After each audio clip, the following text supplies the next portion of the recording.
What Asian are you? Huh? You mean yes?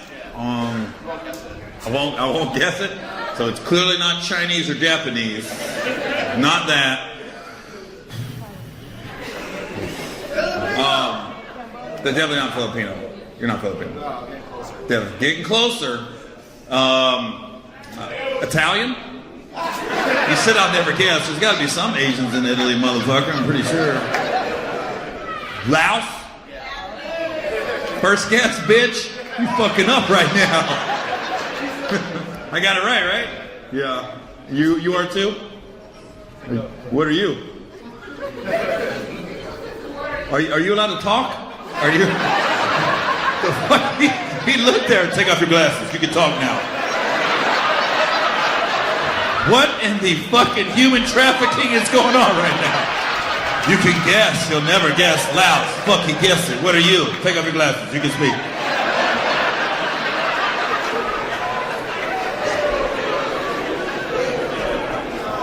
What are you?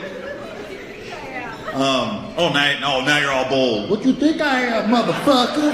Ooh, you're from the south side of Asia. You're from the kimchi Cabrini Green. Are you South Korean? Oh, fuck, are you shitting me? I got them both right? Oh, I knew one north. That's for sure. Damn, how'd I get them both right? That's crazy. And this crowd just like, fuck it. You wouldn't have got it. Where'd you guys meet? Mutual friends at a party? No, she was my roommate, and she was... Fucking him? Hey, look, I'm moving, but this dick is good. So, I'm not selfish, girl. I know you just got here. I'm going to go ahead and have him come over.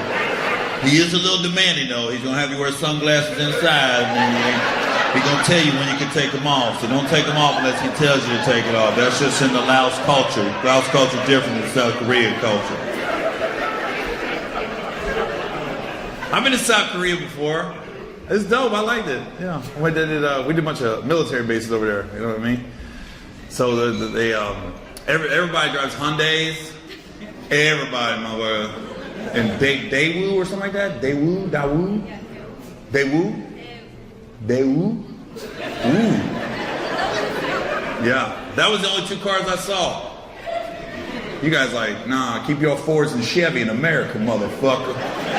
This is Korea. That's not, is there any other cars? That's the only, I swear that's the only two I saw. Kia. You're right. My bad. I did see some Kias over there too. Daewoo, Hyundai, and Kia. What does that mean in Korean? Kia. Doesn't mean anything? Just a bunch, you just fucking with people? What does Daewoo mean? I don't know. No? Oh. You didn't grow up there? No, I didn't. You did? No, I didn't. You did it, okay. So where are you from? You're confusing the fuck out of me now. I said, where are you from? She goes, South Korea. You guys should have got your lie together better with her when you got here. If he asked you from South Korea. Okay. What does Kia mean? What is that?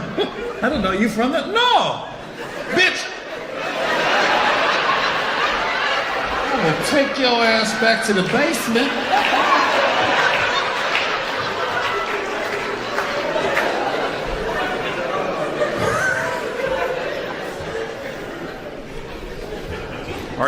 Are you Christian? No. We're way past that. You're way past that. No, I left that community a long time ago. Jesus was a long time ago. Wouldn't it be wild though if Jesus is like South Korean? We got all these black and white people arguing and shit. He's fucking black, he's white. We got there, oh, fucking fool you, bitch.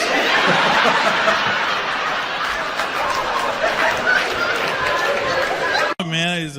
The new year was crazy. It started off with Lifetime Television. Aaron surviving R. Kelly right off the bat. Really appreciate that. Could have waited another couple months so I could enjoy his music for a little while longer. You gotta let somebody know when you're airing all the dirty laundry out. TV shows like we used to. Like when I was growing up, you had to wait, like the day of the week the TV show came out, and then that's when you watched it. Now we just binge watch everything.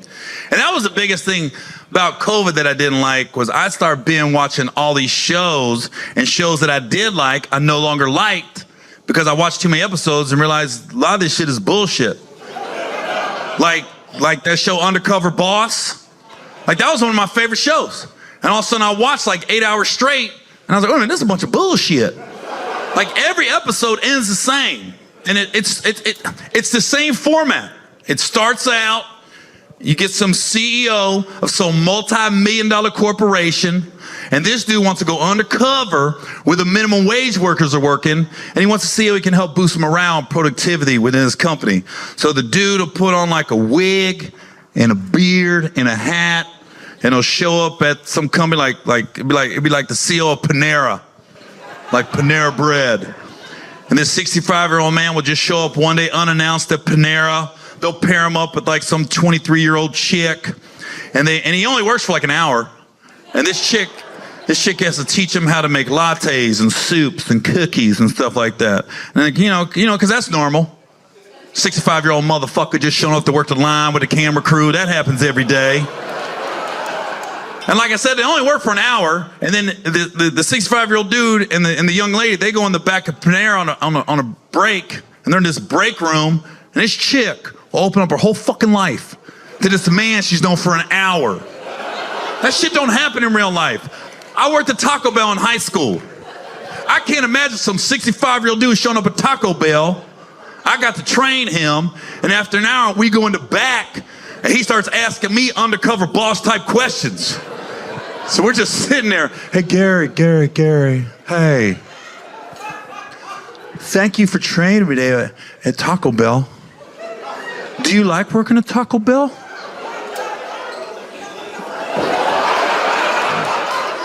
I mean, it's all right. It's Taco Bell. Oh, motherfucker. Yeah, it's my dream job. What the fuck are you talking about? So, Gary, let me ask you one more question. Why did you choose to work at Taco Bell? What? Why are you asking all these questions, man? I don't know you. Ask yourself that question. Why you working at Taco Bell? I'm 17, you 65. Now fuck this motherfucker, man. I'm supposed to be on the register. I'm back in this hot-ass kitchen banging out these bean and beef burritos because this old motherfucker finally wants to do something with his life. Can't put the sour cream in the gun. His hand's shaking and shit. Oh, fuck that, man. But that shit don't happen on Undercover Boss. That 65-year-old man takes that young lady in the back. This chick will open up her whole fucking life, man. He'll just sit there. So, hey, thank you for training me today at Panera. You like working at Panera? I love it. It's everything I wanted, you know? Like when I got here, I thought I'd be here 6 months, but here I am 3.5 years later, you know? And now I can run the register by myself. I can make the soups by myself. I can make the salads by myself. Because when I got here, my life didn't really have a direction. It didn't. And now it does. And that direction starts with a P and ends with an A. And in the middle, there's an Panera. And right now, my whole focus, I'm going to go climb the top of that Panera mountain. I don't know where the mountain is. When I find it, I'm going to climb it. I'm not coming down. So I get all the Panera.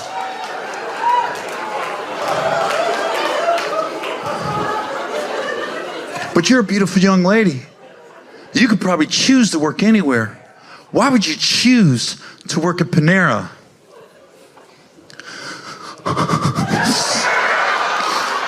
It is, you know,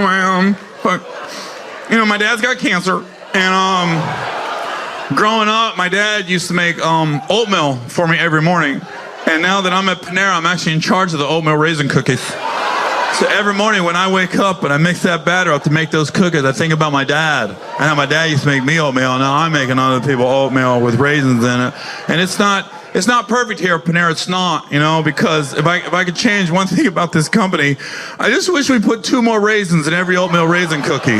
Because right now we put 16 raisins in every cookie, and we can't guarantee a raisin in every bite. And we're selling our customers an oatmeal raisin cookie. What we should call it is oatmeal. Maybe you'll get a raisin cookie, And I got a son. He's everything to me, but he's blind. He can't see shit. But he loves the smell of oatmeal raisin cookies. So every morning, when I take that first batch of cookies out of the oven, I close my eyes and I take a whiff of those cookies. And I know my dad's in my heart and my son's in my nose. At that very moment, they come together as I sniff those oatmeal raisin cookies. And I got a daughter. She's my light. My son's my world, but she's my light. But she doesn't want to be a girl anymore. She wants to be a boy. So I'm trying to save up for the surgery, but you got to be at Panera for 6 years to qualify for medical insurance. And I've only been here 3.5, so I got to wait 2.5 more years, and hopefully we can have the surgery and I can turn Jennifer into James. And that's the first 30 minutes. So then they go to commercial break, and then they come back. And when they come back, now the CEO, he done went home, got a shower, shaved, got a 3-piece suit on. Now he's really looking like the CEO of a company. And then he sits down in this big, beautiful office. And then they show the girl that was just with him 5-6 hours earlier. Now she's in a limo headed to Panera corporate headquarters. Then they sit her down in this room. And she's looking around. Then this dude walked in that she was just with earlier that day. But now he looks different. And she's just staring at this dude like, I know you, but I don't know how I know you. She's just looking. What?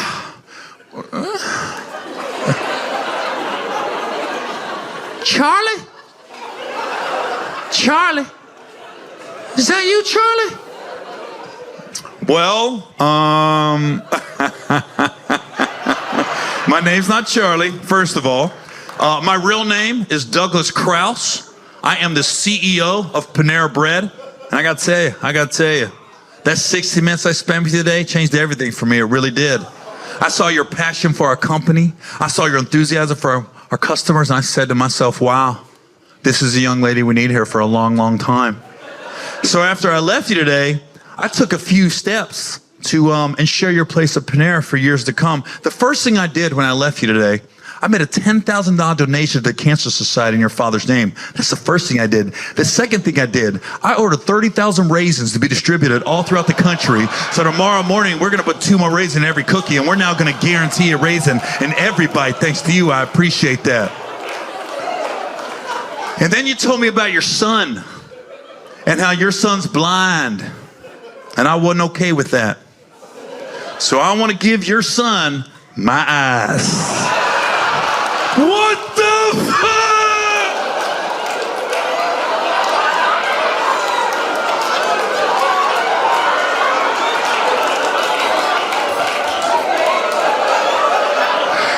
Panera! Panera! Wow. Emotional, I get it. Let it out. Let it out.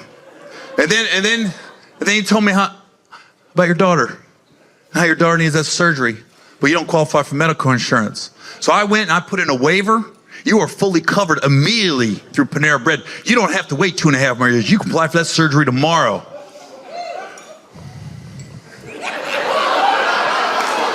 Still wasn't enough though, still wasn't enough. Whew. So I talked to her with my wife.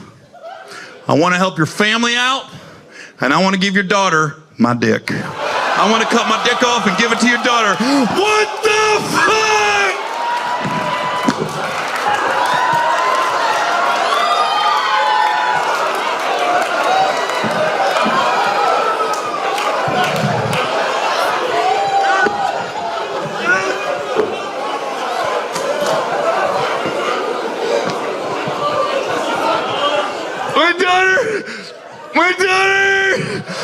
My daughter's gonna have a dick. My daughter's gonna have a dick. My son's gonna see it. My son's gonna be able to see my daughter's dick. Stupidest fucking show on TV. We crying and shit.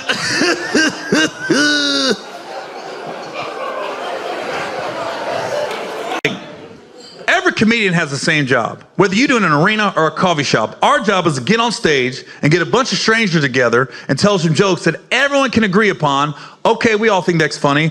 Okay, we've all had that life experience. Not the easiest job in the world. Because even right now, I'm looking around the room.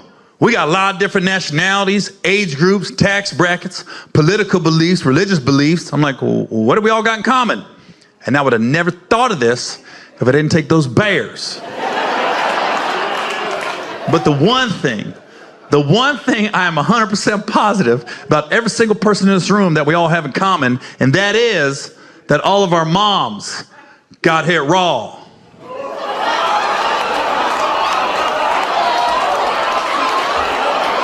And that's why we're here tonight laughing, yeah. Don't look away, baby girl. Raw. Raw. Raw. Balcony. Raw. Your mom. Raw. And I don't want nobody in here going, not my mom. Yes. Your mom. Raw.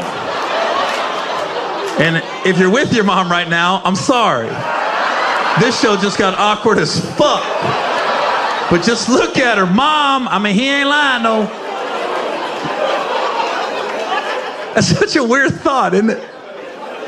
It's weird to think that at one point, everybody in this room, we was all just living in our daddy.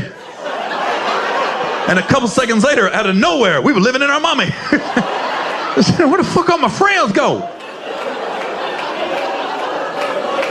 Well, that water slide sucked. Look at it like this. We're all winners. We're all winners. Because literally, you won the most important race you will ever run in your motherfucking life. That was the first race. I don't know what you see.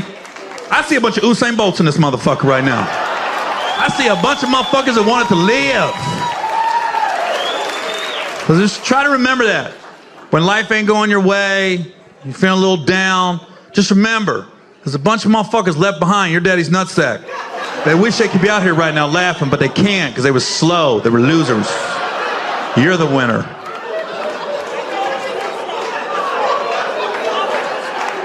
This is really hitting home with some of you right now. Like,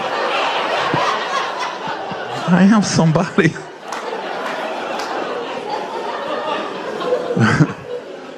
My mom got hit raw too. I ain't no different. My mom, she got hit raw a little too much.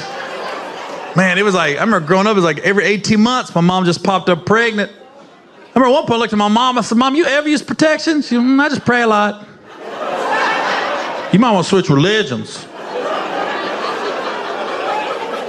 Because I hate when they say that to kids. Well, here's what gets me, man. I hate it when people say, did you have a normal childhood? Whatever your childhood was your normal. What everybody else was doing, that was their normal, but that don't mean it's your normal. So stop making these kids feel like they had an abnormal childhood. Because my normal was mama, there's 8 of us. I got 7 brothers and sisters, all half. That was my normal. Ain't none of them full. So every holiday, it was all of us lined up to call our dads on the phone like we was in prison and shit. We had a time limit. We telling on each other, Mom, he's over 10 minutes. Hey, he's not going to answer. That's the 3rd time you called. He never answers. Your dad never answers. You got the right number?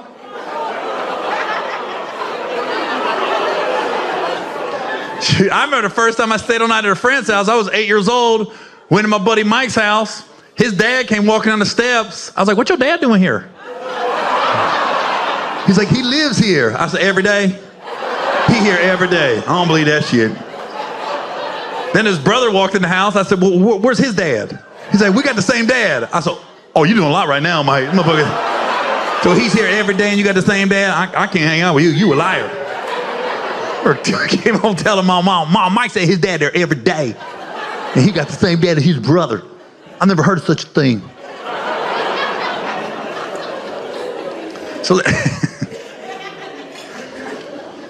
So I'll tell you what's killing me right now, like, since I was talking about social media so much, is like, nowadays, it's so weird when women get pregnant. Because when I was growing up, a woman got pregnant, and she announced it, and then you didn't hear nothing until the baby was born 9 months later. Now, we're in this age where I don't know who got into our heads, fellas, that we gotta do all this shit for a woman before the baby gets here. And you literally look back on it's all big waste of money.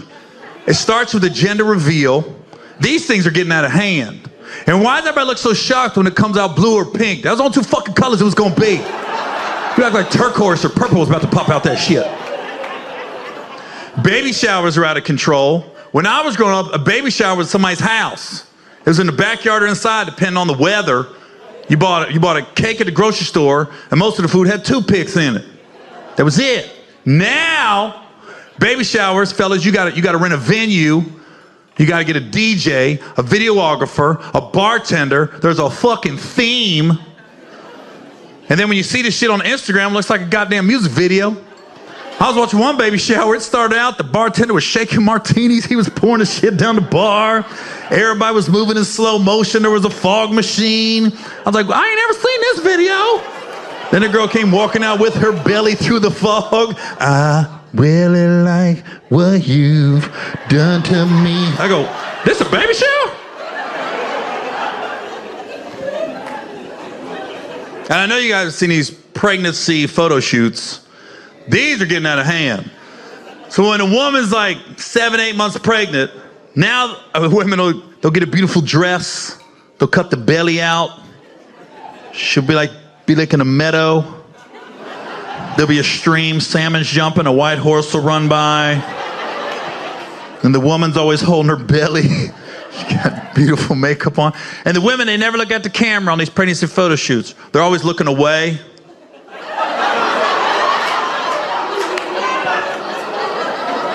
It's always some deep-ass caption next to the picture. This is a blessing from God. My heart is officially full. I didn't know I could love like this. This is another level of love. That's not what happened. You got digged down. A dude nutted in you, and now you're pregnant. You weren't in a fucking meadow. A white horse didn't run by. And why are you looking away now?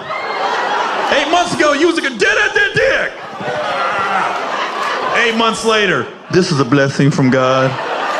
My heart is officially full. Yeah, so is that pussy.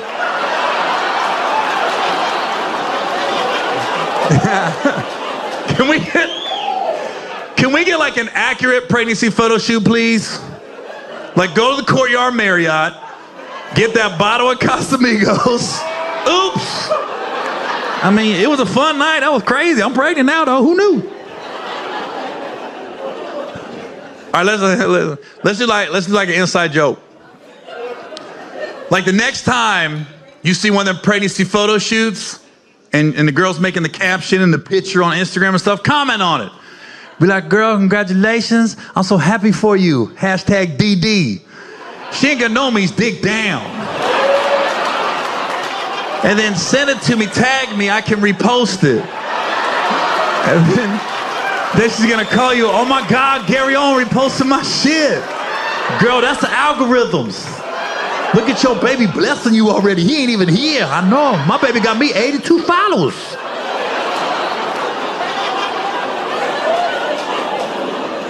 The latest though, the newest thing, I don't know if you heard of this one. It's called a baby moon. So now, fellas, this is what you're supposed to do. When your woman's 8 months pregnant, you're supposed to take her on a vacation. It's like the last vacation with just you and your woman before the baby gets here. I don't think anything sounds worse than taking a woman 8 months pregnant on a vacation. I don't want to get on a plane, because when I think of vacation, I think somewhere tropical. I'm thinking Hawaii or the Bahamas or something like that. I don't want to get on a plane with a woman 8 months pregnant and go to like the Bahamas, and then we get to the resort, and she's already complaining, my feet hurt. They swollen. This bed don't feel right. This fruit ain't fresh. And you know, fellas, we ain't shit. We just gonna look at her. So you ain't trying to fuck, or you wanna fuck? I mean, the doctor said elevate your feet. Let's elevate them. Shit.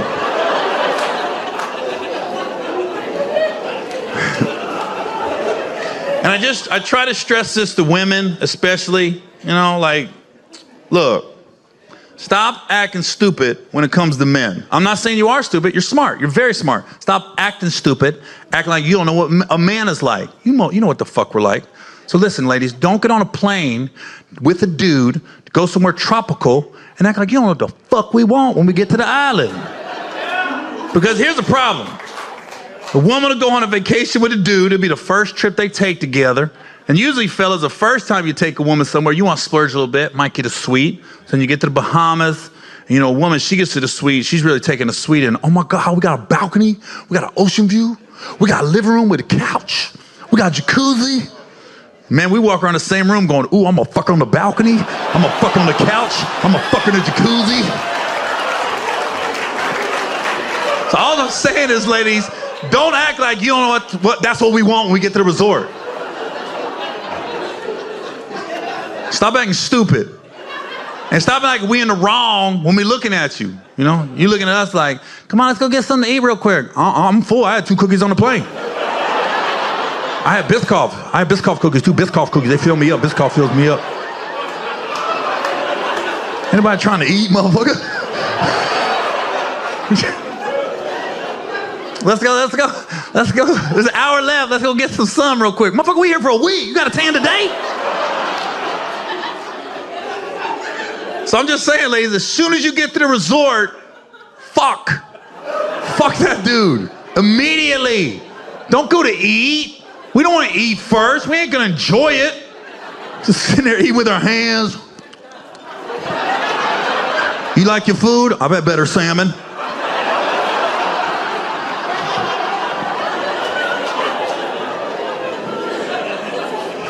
So just know, we want to fuck. As soon as we get there, we want to get off the plane, we want to go to the resort, and we want to fuck. I don't want to go ziplining. I don't want to parasail. I want to fuck immediately. As soon as that bellman leaves the room, you lock the door. You don't unpack. You fuck that dude. Your vacation will go a lot smoother. I'm telling you. You do that to that dude, ladies, we looking at you in a whole new light. Like, damn, you a real one. Make sure your passport's up to date. You about to go on a bunch of trips. Now you start holding out, acting stupid. We looking at you like, fucker, should have taken your ass to Six Flags. What the fuck I got over here for? Could have waited till 4 o'clock, got half off. This is stupid. So, yeah, so just, I'm trying to help. That's not even a joke. No, it's real life. I want people to make it. I don't want to see people break up. And I don't want women to act like you know what the fuck a man is like. Because, well, I don't know, man. I think most men, our sex drive is just higher. Most, not all, but most. So, because, and that's the thing about women, man. Like, because men, we got the stereotypes. We're dogs, we're cheaters. We don't want to be. We just got to fuck a lot. So ladies, don't get in a relationship with a man and you ain't ready to fuck a lot. There's going to be days you don't want to, but you have to. That's called a relationship. Because I'm telling you, men go about 3 days. That's it. After 3 days, that's when we start acting different. That's when you're looking at your man. Why you acting like that? Motherfucker, you know. It's Friday. We ain't fucked since Saturday. What the fuck you mean what's wrong? That's when everything's wrong in the world. Stupid ass stool, goofy ass blue curtain. The fuck they got a blue curtain for? I got a blue shirt on.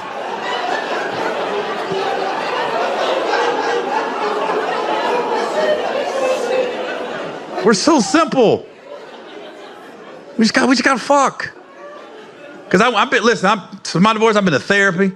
I've been to these men getaways where they try to figure out why we got divorced and stuff. And everybody tries to tell me the number one reason for divorce is finances. No, it's not. You keep fucking. You'll make it. Money's tight, but that pussy loose. We good. Don't worry about it. You just keep fucking, ladies. Don't give him no reason either. That's goofy talk. Can't become a reason. Because, listen, I don't have a boss. I don't got to work for nobody. I can't imagine being a man I got to work for somebody else. I don't like my boss. I don't like my job. I got to deal with it all day. I got to come home. All I want to do is sleep with my woman, whether it's my wife or my girlfriend. That's all I want to do, relieve all the stress of my day. And I'm tired. I'm so tired. I got work tomorrow. I need 5 fucking minutes, baby, 5 fucking minutes. What kind of job you got that is so taxing on your body, you can't give me 5 minutes? I ain't trying to have no all-night fuck fest. I want to drop this load, this hamburger helper, go to bed. You know how stupid you sound, ladies, when you say you tired? You know what that does to a man's ego? Can't be saying that shit. Most men don't need 5 minutes. 3 and a half. Like, seriously, ladies. So, ladies, you can't do this for 5 minutes?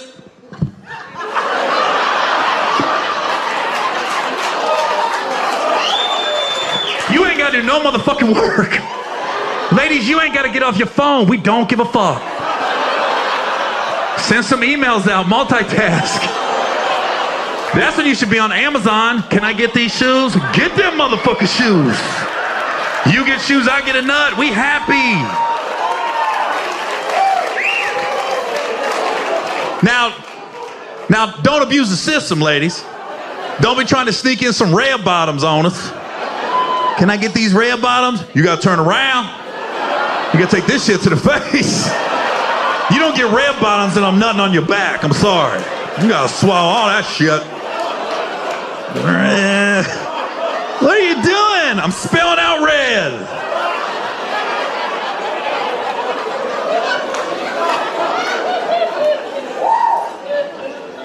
What was the text? Why was it so important? He jealous I'm here right now. Why didn't he come? He feels like it'd be so depressing, I don't be funny, but I still. He said, we ain't funny? Dump that motherfucker now. Fuck that dude, for real. Fuck him. Fuck him and his personality. Fuck, you gonna come to the show, you go. I don't like that motherfucker, he ain't funny. Fuck that motherfucker, man.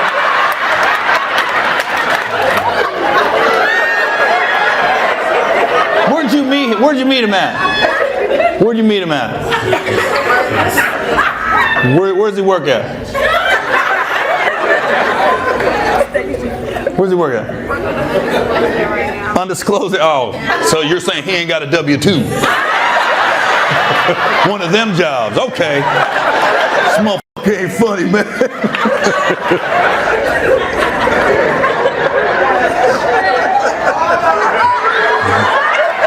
Ain't nothing like money in a Ziploc bag.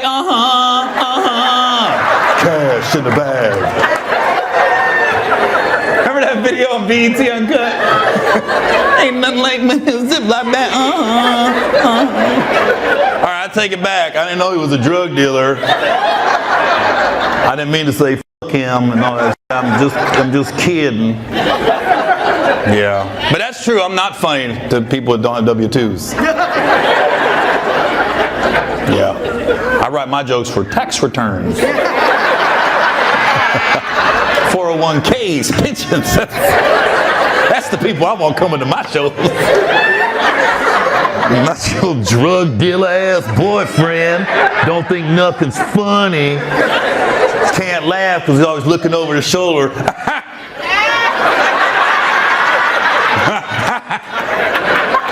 No, I can't be laughing, dog. I can't be slipping up like that. About that.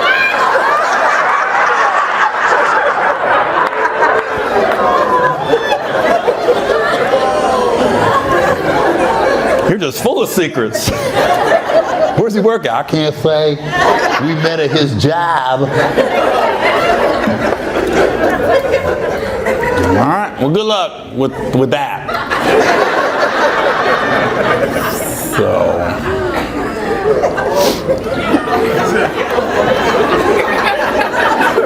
I don't think I've ever had that happen to me before. Where's he at? He don't think you funny, so I had to come by myself.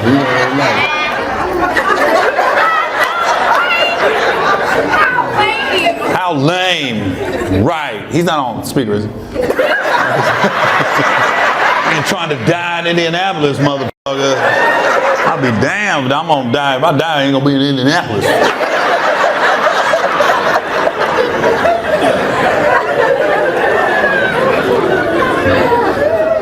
So what are you gonna tell him after the show?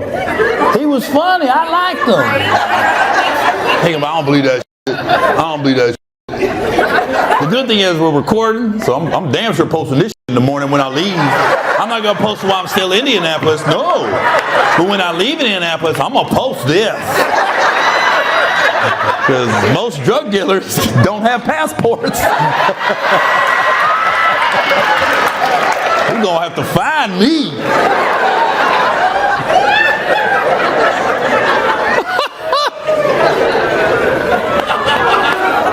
Do you have children with him? Oh, okay. So you can still get out of it. You're not tied to him or anything, you know. You can still you got kids. It's hard to break up. I know, but if you don't, let them go, man.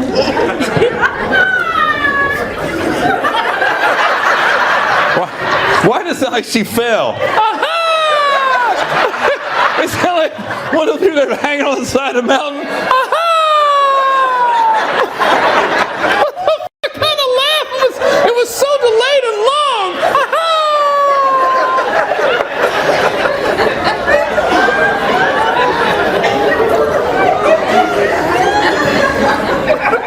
How are you? How are you two? You good? All right.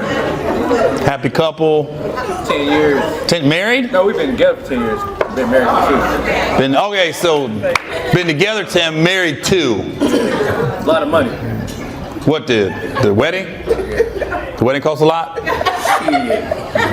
How, like, that's why it took 8?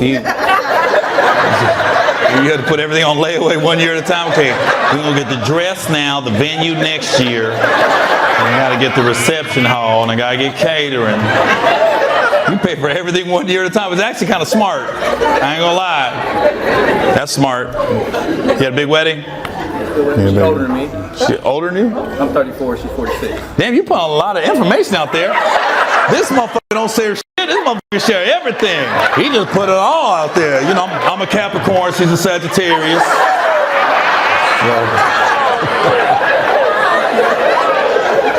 I got 3 brothers and sisters. One of them's half.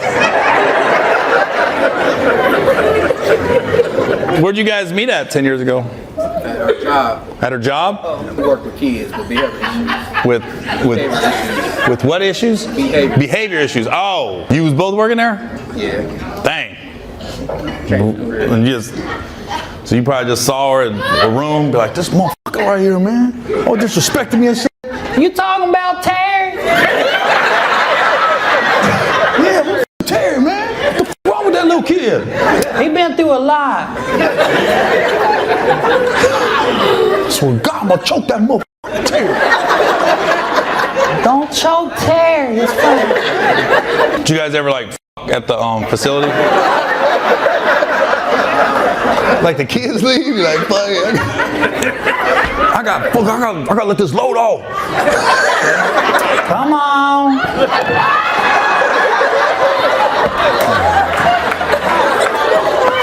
Hurry up. I'm stressed out. Motherfucking kids. Never at a facility. Oh. It's exciting though, you know, it would have been. Fucking your job. I've at a comedy club before. I mean, I'm not gonna lie, I've been doing this 25 years. Yeah. It hasn't happened a lot, but I've at comedy clubs before. You're right in the green room. Knocking it down. Give it up for Gary Owen. Oh, shit. What's going on in Indianapolis? Ooh, I'm tired, boy. That's the funniest shit. And then you see the girl going to her seat. Like,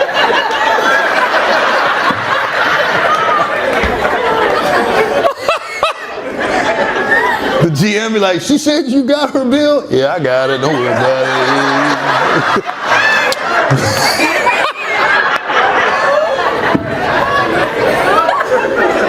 That was a long time ago. I'm too tired of this now. I'm old. And you guys, how you two know each other? Work friends. Everybody met at work in this motherfucking work.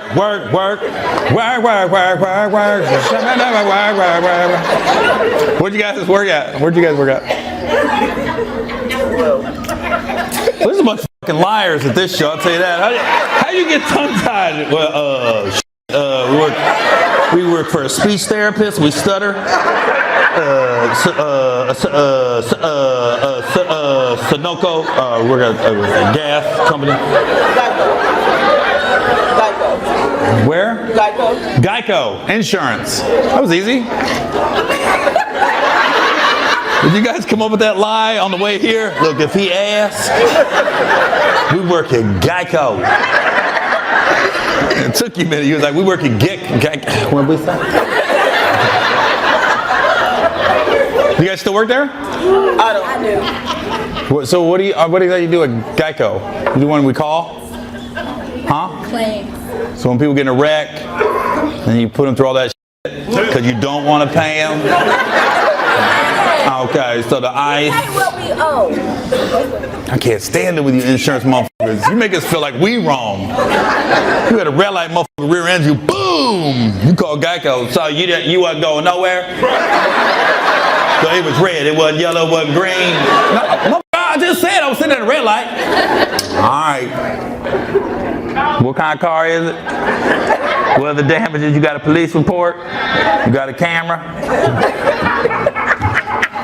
You know what, fuck it, I'm just gonna pay for it. Fuck this shit. Asking too many goddamn questions over at Geico. You were way unfriendlier than that little lizard on the commercial. Put the lizard on the phone. I want to talk to the lizard. I'm trying to talk to you.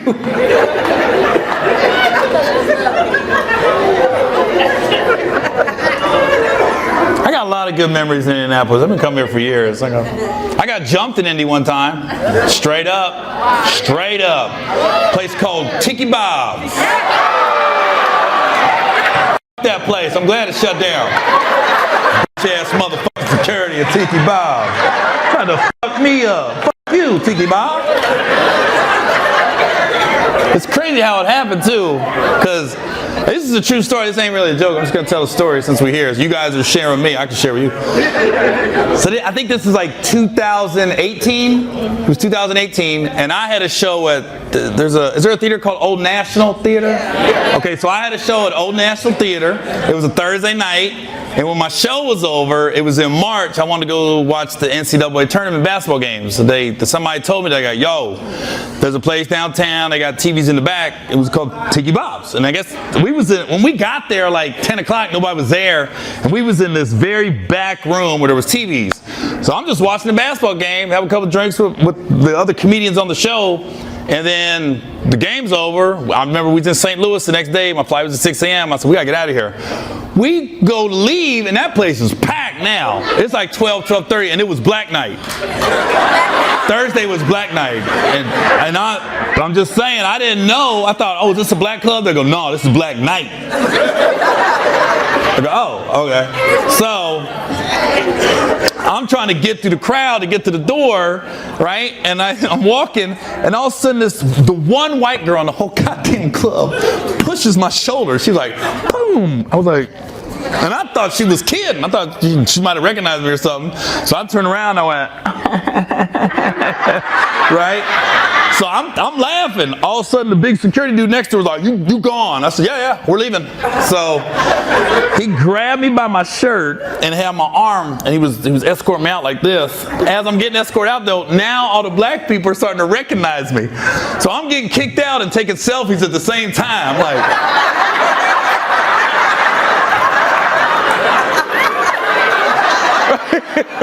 so he's tracking me out.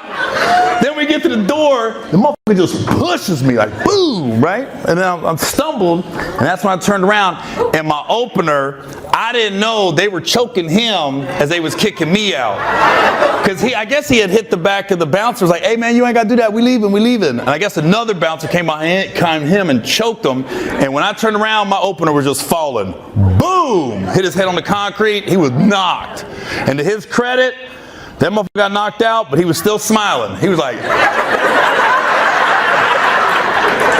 So now everybody got their phones out. You know, I was like, oh, fuck. They're taking videos and shit. So I told everybody, I said, yo, can you guys put your phones away? I'll do Snapchat videos. I'll do pictures, whatever you want. So everybody was like, all right. They deleted it. I took about 30 Snapchats. And there was 2 cops outside of Tiki Bob's. And I said, yo, you just going to let this happen? They go, we didn't see nothing. We just saw your boy get knocked out. I go, oh, so that's how they do it in India, huh? So I called 911. I did some white shit, something your boyfriend wouldn't do. Because I'm looking out for my homeboy. So I called 911, and as I'm waiting on 911 to come, the manager now comes out, right? So the manager, we go across the street, and I'm talking to him like, yo, you guys are out of control. We ain't like this. We don't fight nobody. We were leaving anyways. And he was like, that bouncer, I've been working with him for 15 years. I trust him with my kids. He said, the bouncer said that I hit a girl. He said, you hit that girl. I said, I ain't never hit a dude in my life, let alone a girl. And he was like, I'm just saying, he said you hit a girl. I was like, all right, well, can you explain this to me then? If I hit a girl, why is the black guy knocked out? And he went, he sound like you and you. He was like, well, you want to come back in? I was like, no, I don't. And now the ambulance pulled up. The other new cops showed up. So now I'm trying to give the statement to the new cops. And the other 2 cops, now they're trying to chime in. No, we got it. I said, no, I'm sorry, officer. I tried to talk to you earlier. I'm going to handle this now. So I gave them the statement and everything. And they took all my shit. And I left, and then my opener ended up being all right and everything. He was at the hospital till like 4 or 5 in the morning, but he ended up being all right. But do you guys know who Amp Harris is? Yeah. So Amp found out. The next day I shot him a text. I go, yo, your city's fucking up. And then Amp called me. Amp got me on the phone with the owner. The owner was like, we know what happened. We didn't realize it was you. And I was like, all right. And then, long story short, we settled. Settle for a substantial amount. I didn't get nothing. I gave it all to my homeboy. He was the opener. He got knocked out. I didn't get knocked out. I just fucking give it to him, man. So shouts out to Tiki Bob's for a little bit of cash. Yeah, that was fucked up, man. I'm glad that place shut down. That was whack. You didn't like it? Oh, your boyfriend used to run. That was my spot. Yeah, it's because your dude was probably running some drugs through that motherfucker. That was our spot. We had the VIP area with the table on top. We had a nice little system going in there. No, it was just the bouncers was out of control. They were. They was fucking wildin'. Big redneck bouncer too. All them black people. And you attacked me. I'm like the lone white dude that night. And I'm a happy drunk. I'm smiling. Yeah. It wasn't like I was on some fuck you motherfucker hoe. I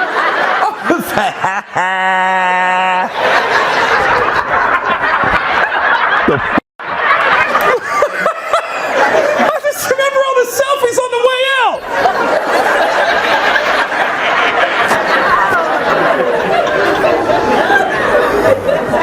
Oh my God. I tell you what, I never saw a video of that. Like all them people I asked to delete it, I guess they all deleted it. I was, because the next day I was on the internet like, this is going to be out there. And I was really worried because at the time I was married to my ex and she didn't even know I went out that night. And I just went out to watch a basketball game. I was like, if she finds out, I got kicked out of a club and almost beat up. I ain't going to hear the end of this. So that shit got quiet. So, shouts out to Tiki Bob. What is it now? Nothing? Nothing. What is it? Bad accidentally. What, okay, one at a time. Now you want to talk? Now you want to talk. Okay. What is it now? Meridian Room. Meridian Room? What's that? Like a hookah lounge or something? He gave it to his son. Oh, okay. All right. Well, tell him thanks. Thanks for a little bit of cash. We did have to go to court. We had to get a lawyer. He wasn't voluntarily giving it up like that. So, yeah, he was. At first, he's like, "We got you," and then he was like, "No, we ain't got you." I was like, "Oh, okay, well, we gonna get you." So.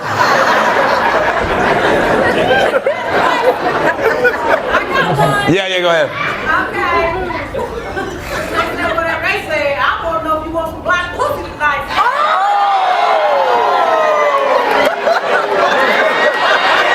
That's a very vague. I don't even know what you look like.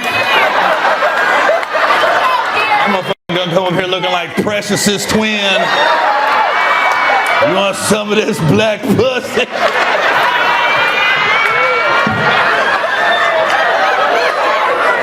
I ain't fucking silly. I'll fuck Suge Avery. I'll fuck the shit out of Suge, but I ain't fucking silly.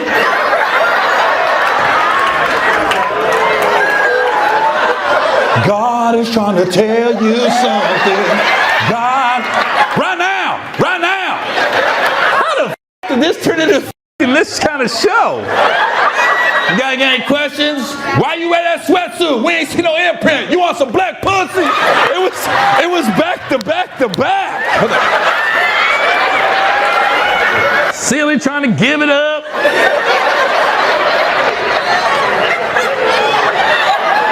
Got me sweating up here.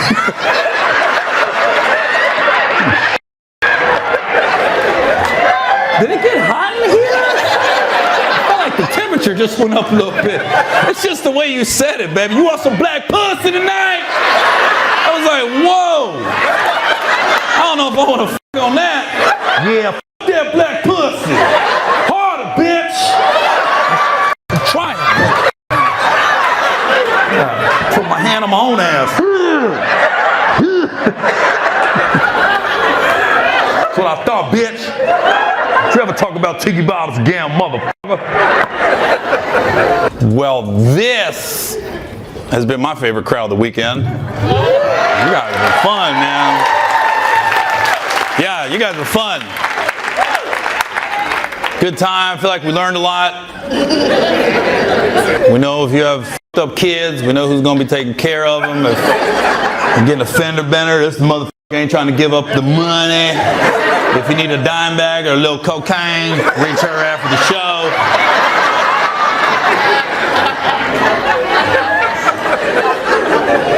If anybody's lonely, there's somebody in the back trying to fuck tonight.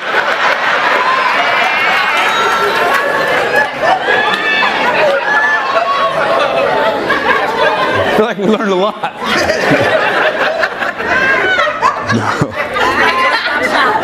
So, Hey, Gary. yeah. We had all this fun on the Lord's Day. I know.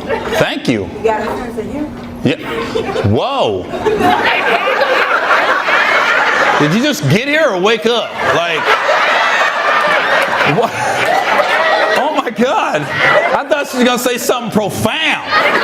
She just repeated everything I said. Her whole table was like, shut the fuck up, Carol. Well, nah, he wanted to say except what day. It's the Lord's Day. It's Sunday. Yeah, we know, Carol.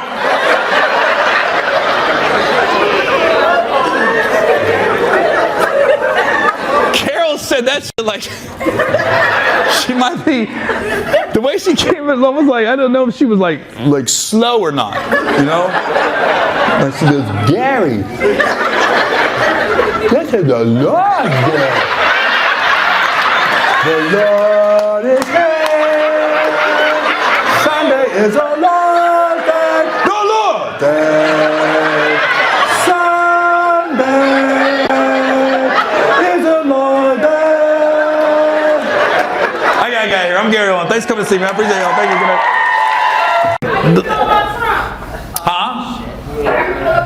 Then was you here at the beginning of the show, or you got here late? Because then I said that at the very beginning, right? We'll be on CP time. That's okay though. Yeah. Well, next time get here on time. Because we literally started 45 minutes late. And you was late to that? Oh my God. That ain't CP time, that's the other word time. That's the word that I can't say time. That's what time you on.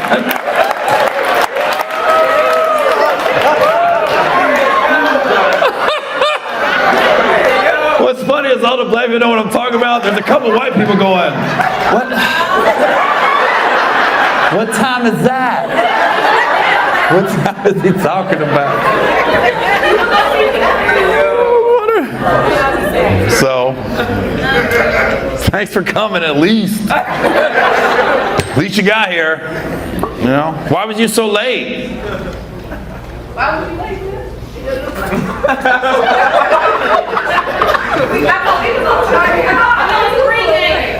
Are they talking to each other? Why was you late? Why was you late, bitch? Bitch, you drunk. I was waiting on you, bitch. You always waiting on me, ho. Like all of a sudden they fighting in the back. Oh my God! Fucking the hood's back there. They're back there rolling. They're back there right now rolling shit up. Why was you late? No, I wasn't. I was here. Everybody just had to get seated. We love you, Gary. No, I know. I'm just having fun with fucking set it off back here.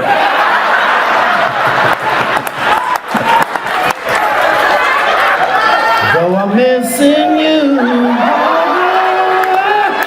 I'll find my way to you are my sister.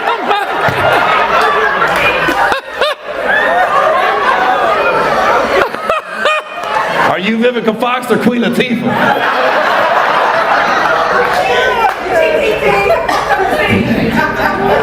I have no idea.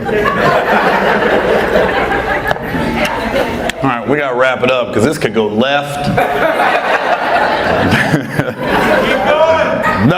No. This shit might go left back here. I'm telling you. I've been in these situations, and right now they happy, but that motherfucking liquor is about to go left. Anybody ever been to a swinger thing? I went to one of those once. I'm really talking a lot tonight.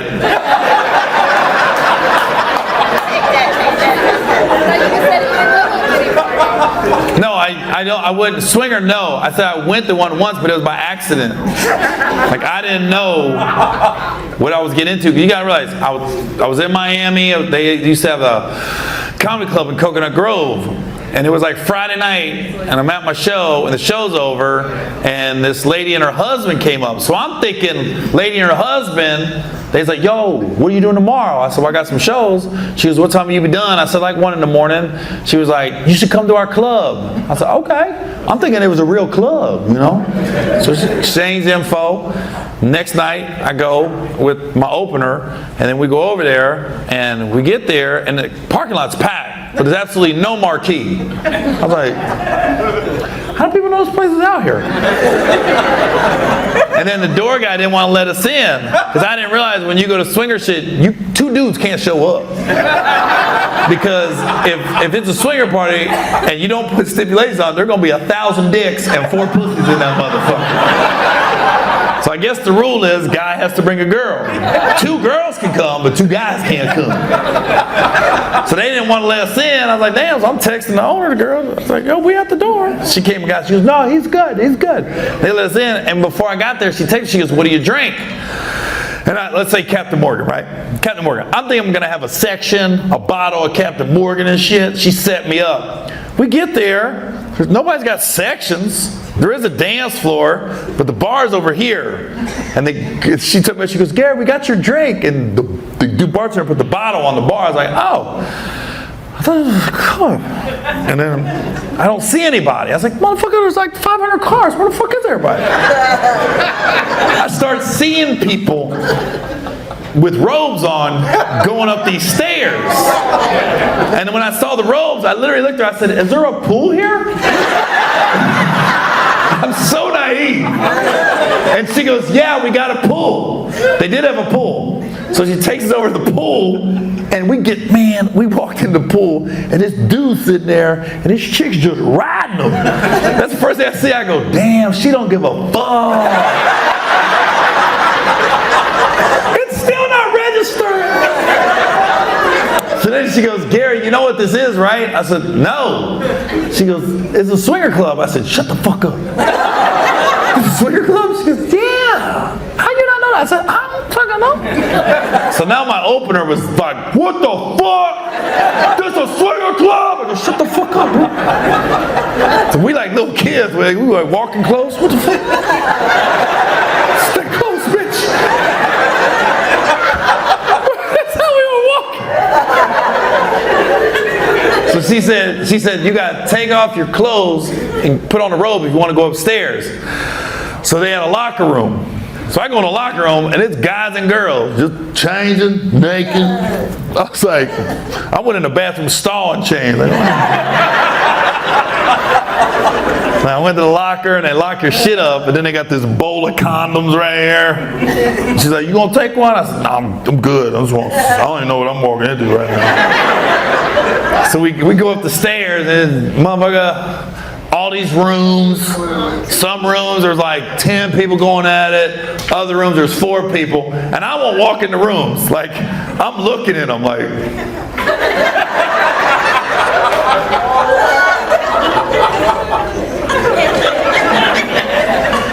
And then one dude comes behind me and goes, bro, you can't be doing that. It's disrespectful, man. It's like you're a peeping Tom. You're going to watch. Just walk in and watch. I was like, I appreciate that. Thank you.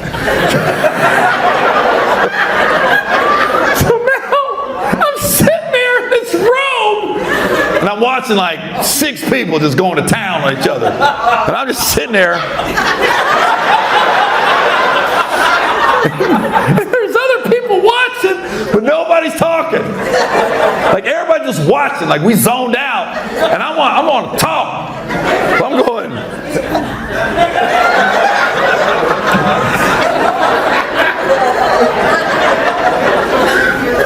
I went to another one, nobody thought. And then I lost my opener.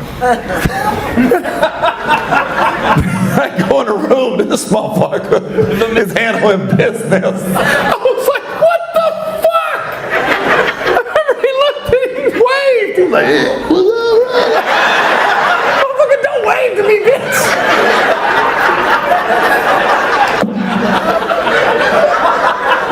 He was a fat motherfucker, too. He was all fat and shit. That's Gary! You're the best comedian ever!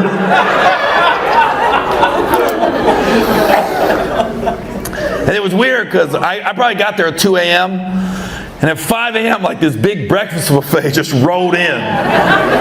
So you got all these people that just got done fucking and sucking. And now they're on the buffet line. You want egg white? Or you want scrambled?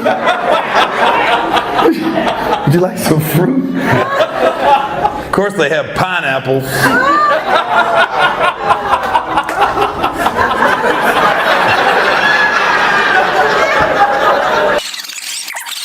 This is like Martin Luther King Jr.'s dream table. You got every nationality at one table. This is the I have a dream table. The black, Asian, you Latino? Yeah. Other, you got all of it. How do you all 4 know each other? Do you know each other or just 2 of you know each other? Just us 2. Oh, okay. Yeah. And you 2 know each other then? How do you 2 know each other? Been dating for 5 years. 5? Whoa. Is your name Patience? What's going on now? Where'd you guys meet at 5 years ago? On the beach. Oh, really? Just walking along the beach? No, through mutual friends. But it just sounds better. Oh, okay. You was really thinking too. She was drowning. And I just ran on the ocean and saved her and gave her the Heimlich, and she woke up in the middle of me, you know. How do you two know each other? Work, college? Dating for 5 years too. Oh, you guys are dating too? Just kidding. Oh, I was like, whoa. I was just going to roll with it, but in my brain I was like, I ain't see that shit coming. I was literally about to play it off too. Oh, okay, good. That's good. You guys will listen to Missy Elliott on the way home and shit. Vroom, who's got the keys to the Jeep? You know I got the keys to the Jeep. How do you two know each other? Oh, school? What school? Middle school? High school? Oh, middle school. You guys met at recess or in the hall or something? Special ed class. What is that? Special ed class. Special ed class? That's funny. That was a good one. That'd have been funny if I didn't believe you. You guys are really special ed, and you get up, you both walk with no arm swing.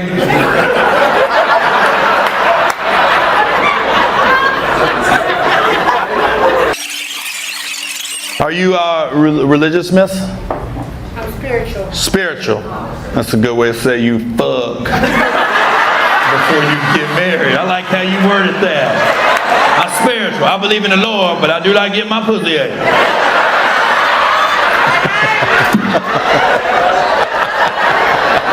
You got to read between the lines with these. That's the same way. If you ever meet a girl at church, you got to ask her that. You saved or you saved? How saved are you? There's levels to this saving stuff. I was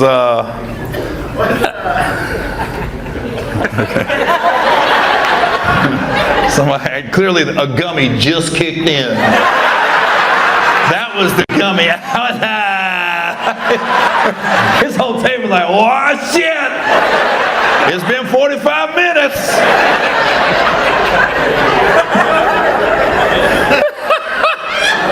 He's laughing right now, looking the wrong way. Gary's that way. I don't give a fuck. Man, I couldn't do prison. I don't know what the fuck. That keeps me from committing crimes. Is the thought of going to prison, because you know. I'm a white guy, but black people know me. So I be fucking, I wouldn't know who the fuck I'm supposed to hang with in jail. My first day, I'd be like, I don't know, I go to the Muslims or the white supremacists. I don't know what the fuck I'm gonna do.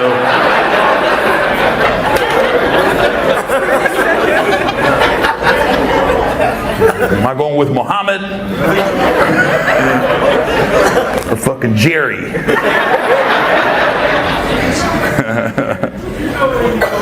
No, I don't. I don't like the way you said that either. I do not know where I'm going. The way he said that, you know where you going. Fresh meat, motherfucker. You the chicken breast. You ain't the chicken thigh.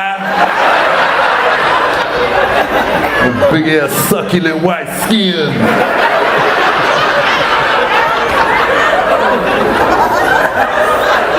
I did not like the way you said that, bruh.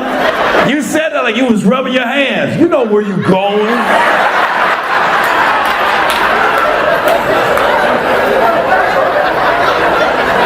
I like a motherfucker that plays hard to get.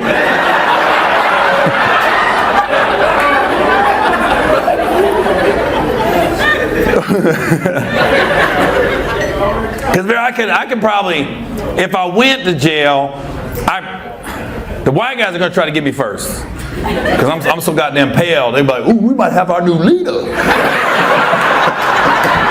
motherfucker got blue eyes, pale as fuck.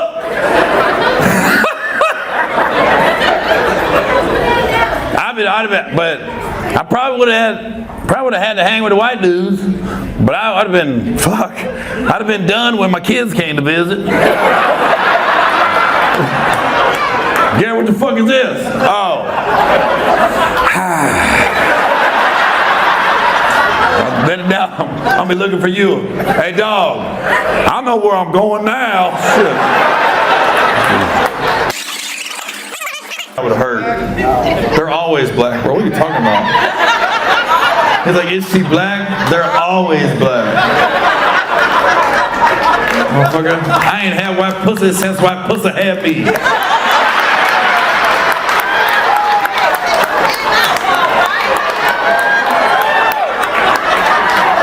I don't know if that's a reflection on my mom or not.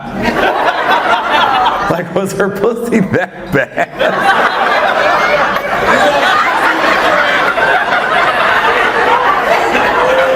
Oh my God.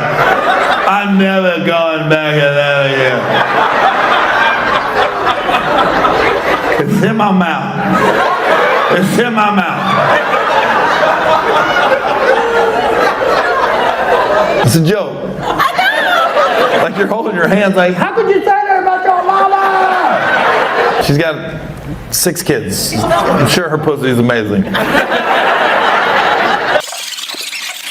What's your shirt say? Dudes just, what? Dudes just taste better. Whoa! What's going on, bro? How you doing? Didn't see that one coming. I completely misread the room.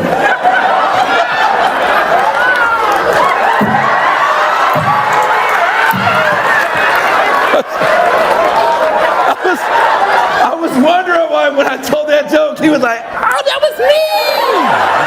That was me! Remember, I had the spirit fingers!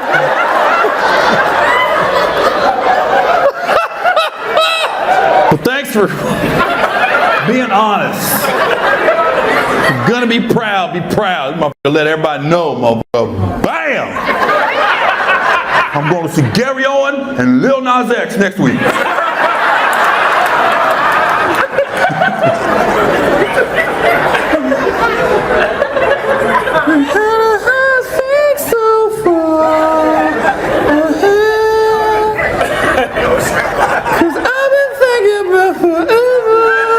I'm thinking about all the gay artists now for some reason.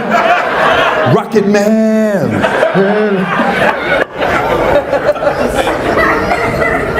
Always been gay, sir? Yeah. I say you gotta be born that way. You know, I don't think you just turn gay. Because I always like black girls. And people are like, why? I go, my dick is hard, motherfucker. The same thing with you. Another dick makes my dick hard. That's him. My dick likes dick. Got dick on dick on dick. That dick on dick on dick.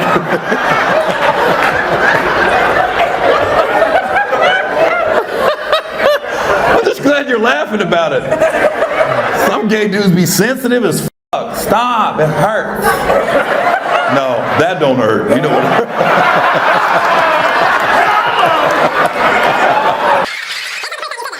Your dad, how'd your dad do? Which dad? Stepdad or real dad? Ooh, the one that didn't like your mom. Just your mom. The man that did not like your mom. The man that didn't like... He didn't like your wife. That's both. That's both. They're both assholes, though. I know. My stepdad and my real dad, they both assholes. Because my dad wasn't around, but then I got in a couple movies and he started coming around. Weird how that happens. Then my stepdad was just a fucking asshole growing up. Dude. I remember when I was like 7, he asked me if I was gay. I was like, I don't even know what gay is. I'm fucking 7, bro. I remember he pulled me aside. It was like a real hey, Gary, let me talk to you, man. You can tell me anything, Is you gay? Is you gay? I go, what's that? He's like, you like playing with little boys? I go, I love playing with little boys. I want to play with boys all day. I love playing with boys. I started naming out boys. I like Paul and Mike and Jim. He's like, yeah, I knew it. I was like, what?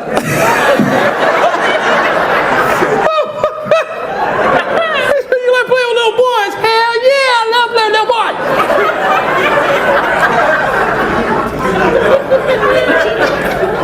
And then I got older. I was like 16. He asked me the same question.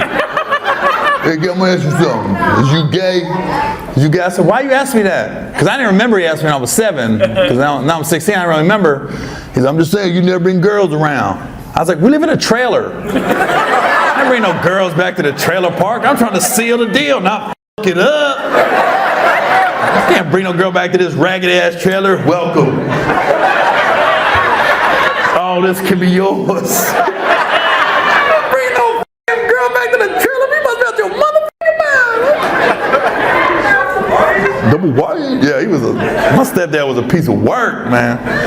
He was an asshole, bro. He got in a fight at my wedding.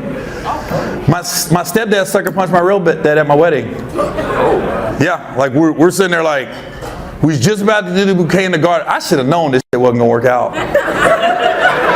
From the wedding day, because I remember I grabbed my brother. I said, man, let's have a drink real quick before we do the bouquet in the garden. And we was facing this way, looking at the bartender. All of a sudden I heard, there's a fight! And I went. I turned around, there's my stepdad, my real dad. I was like, what the f***? And it was funny at my wedding, because we had like 300 people at my wedding. We had 250 black people, 50 white people, and 2 white guys got in a fight. What are the chances? And then we had like security on the grounds, not for the wedding, but like to keep people away and stuff. And I remember I looked at the security dude, I said, what the f***? Where the f*** was you? He goes, dude, I was looking at the black people, bro. I didn't think the white people started fighting. I was like, oh my God, dude. You don't know the trailer park. Trailer park don't give a f***. I asked my stepdad, I was like, because I knew he started it. I said, what the f*** you hit him for? He say something. He goes, nah, he looked at me funny. I said, you're lying. He looked at me, he goes, nah, Gary, it wasn't on my face. He looked at me like, I f***ed your wife before you. I went around with Gary's growing up, and I'm still at the wedding, ha ha ha. I said, damn, he said all that in the face? I ain't never seen a face like that. That must have been a hell of a face.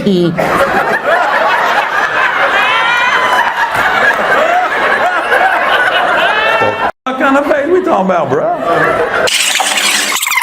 I don't think there's any bigger double standard than the way a man raises a son and daughter. It's way bigger than women. Yes, it is. That's different. It really is. And there's so many examples that'll let you know there's a 180 degree. I got it. Why she keep yelling out, man? What the? She's like a Latino Tony Robbins. You are somebody. God, shut the please, in the most polite way. Even the transgender people were like, shut the f*** up. I got a deep voice. Hey, shut the f*** up. Whoa. You haven't sounded like that in 5 years. Well, she deserved it. Looking at the waiter. Can I get another martini? Shut the f*** up. It's 2 hours. No, just kind of quiet down. Well, when that liquor hits, it hits. There's nothing you can do because she's looking around like, who's she talking to?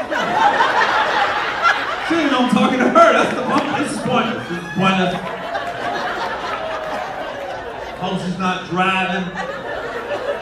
Cop's gonna pull over. You know how fast she was going? I like spaghetti. What? I like spaghetti. With the banana and the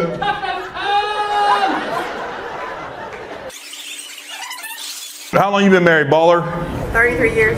33? Dang. You got that good for real. Got that good. 92? That's before cell phones. That's when you had to call the house.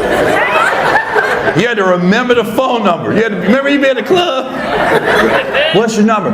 My number 909-512-3131. You walk around 909-512-3131. 909-512-3131. Hey, what's up, Gary? Shut the fuck up. 909-512-3131. 1, 3, 1, 3, 4. I need a pen, bro. What kind of fucking club doesn't have a pen?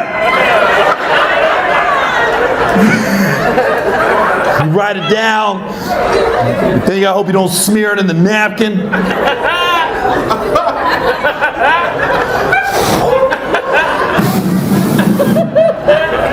Then you gotta call it, hoping the girl doesn't live with her dad.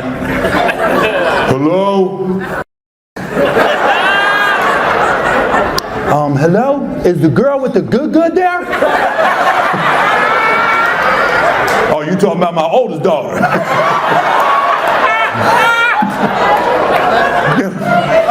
Your dad knows? Everybody know I got that good. Big wedding? 92? I was just thinking, man, there's some jams in your motherfucking. Somebody rocking, knocking the boots. Yeah, there's some jams in 92. Nah, baby, nah, baby. I went to a white high school and a bunch of white girls sung at the talent show my senior year. I was like, what the fuck is this? Let me do one step. I get so weak in the knees, I can hardly speak. I lose all control when something takes hold of me by my side. I just can't deny your love is. Then they got her knees, knocks me right off of my feet. I was like, what the f? It was 3 white girls. It was so bad. Like they wanted the school to start clapping.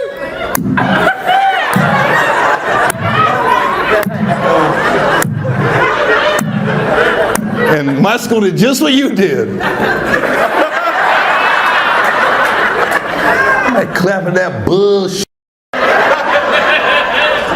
Got that good. Just a good vibration. Come on. Remember that? Yeah, I fingered a girl to that song. Sweet temptation. I did. I finger banged a girl in the club one night. Just a good vibration. Every time I hear that song, I just want to smell my fingers. Feel it. Feel the vibration. Yo, Johnny G on the back up. Johnny G, up in the crack. It's funny how you hear certain songs and they bring back memories.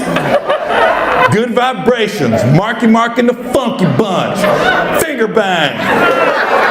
Dome Nightclub, Washington, D.C. It's just a good vibration. Come on.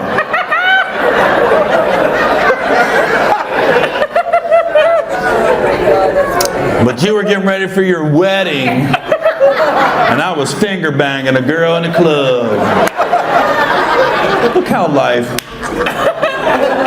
And here we are, 33 years later, just laughing together, talking. Oh, your kids are here? Those are your kids? Yeah. They came out the good?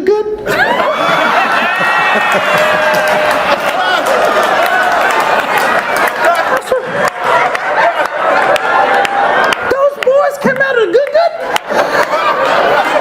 Look how happy your boys are. Laid back, they ain't angry. That's what that good does. Good has laid back boys.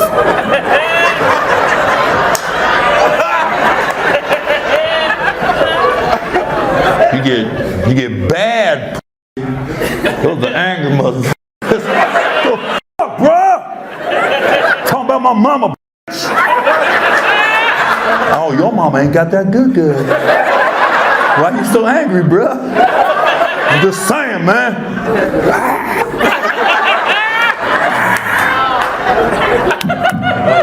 My boys are gonna be laid back. They came out of some good too. Hell yeah, they did. Yeah, good.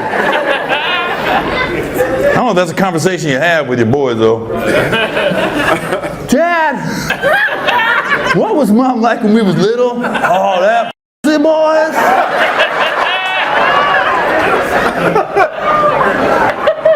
I've had some pussy in my life, but never you like your mama's. was that Japanese A1 Wagyu. That wasn't no sirloin from Ralph's.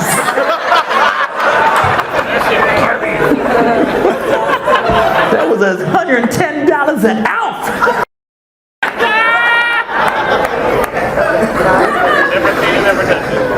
That's funny. That was the best line. You didn't hear him. He goes, never seen it, never touch it.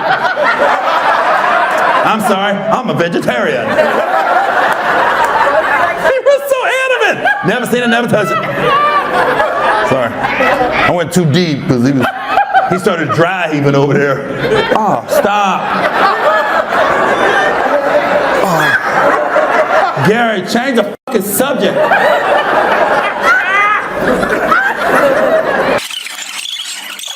Marshawn Lynch is a scary motherfucker, bro.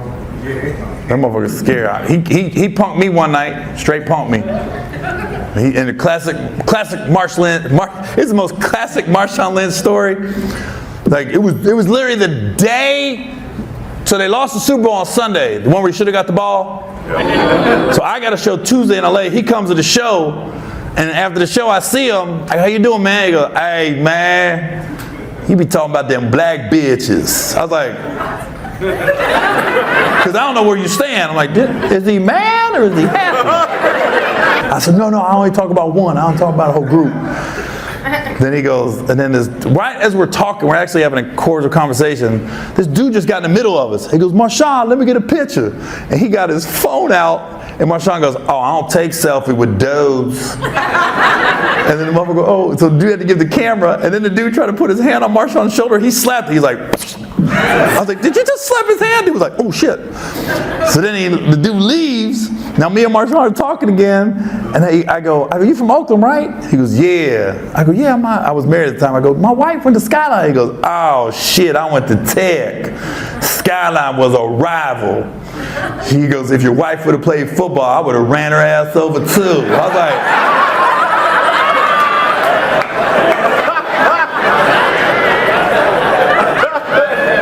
there's nothing I can say. I go, well, she didn't play football, so yeah, you would have never ran her over. She wasn't playing. She tutored a couple players. I had to go home and tell my wife, look, I ran into Marshawn, and I did not defend your honor. So if you hear it any other way, but I mean, he was telling the truth. He would have ran you over. You would have played football. We dated for 11 years. Whoa. What took so long? Sir? Is he allowed to talk? Can he talk at this point? Motherfucker has been stone-faced the whole show. He's smiling like a nice smile, but he won't laugh. Thanks, man. Thanks for coming. A man of few words. He ain't mad. He just comes in the bedroom, dick out.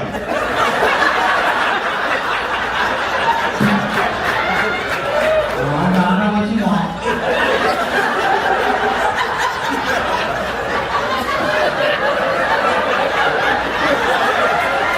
It's more in sign language than no.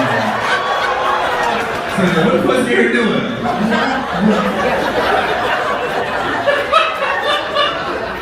What's the boy?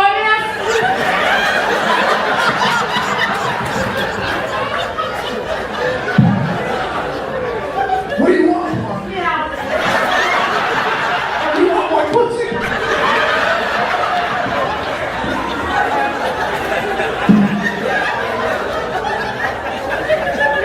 That's funny. No, mine's in the crowd. Like, what the fuck are you doing? But there was like 4 people no sign there. They're like, oh yeah.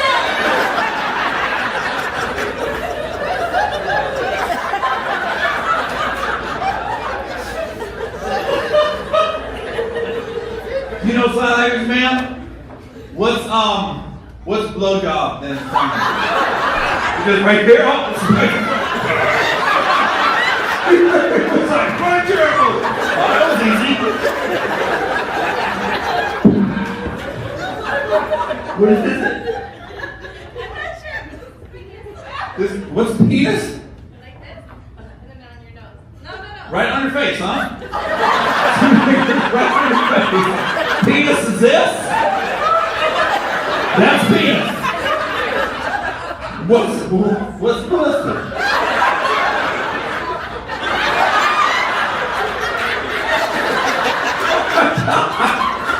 You see a deaf married couple arguing?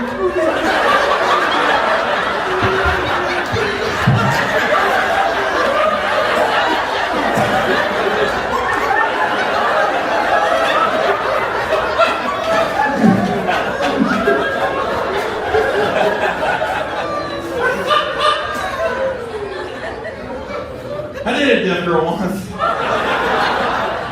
I did. Swear to God. Yeah, right. I tried to guy you dead in DC. It was I was in the Navy. I was 18. We met her out in a nightclub. It met her. Like she was dancing. I walked up. I started dancing with you back here. You used to get behind a girl and dance. There was no cell phone. We were getting behind. Going on IG. That's how you met girls. What's good? You couldn't get on your phone. Yeah, you get a nightclub at 9 o'clock, leaving at 1:30. This is long day night. Get what? Cool. Sure. Just need that one. Hey. That's what I did. I was like, what's up? She backing it up.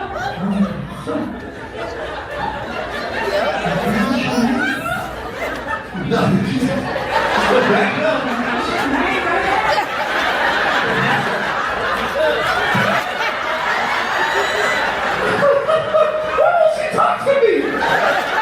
But her ass never left my area. I mean, she into it.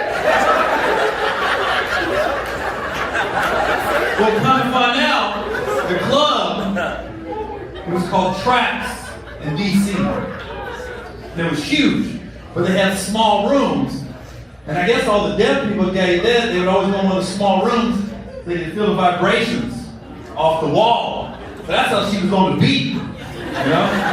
And then again, when she told me that, I go, I was the only motherfucker in there that could hear.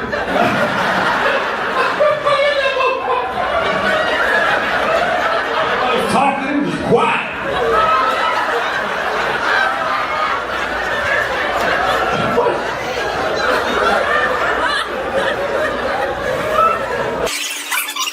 I had twins last year unexpectedly. I mean, well, I'm not going to say unexpectedly. I nutted in her. Yeah.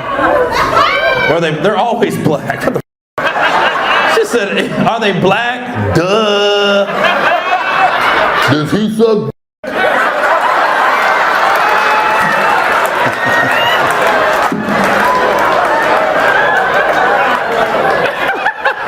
He turned around. They're black. They're black.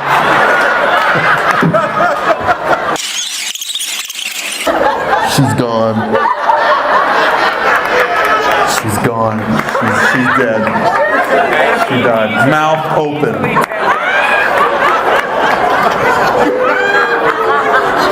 Is it 8:48?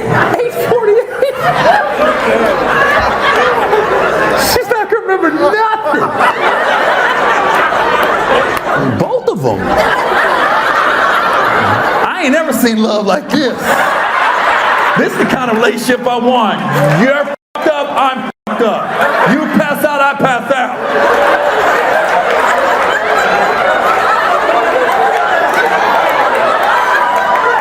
I want a relationship like that.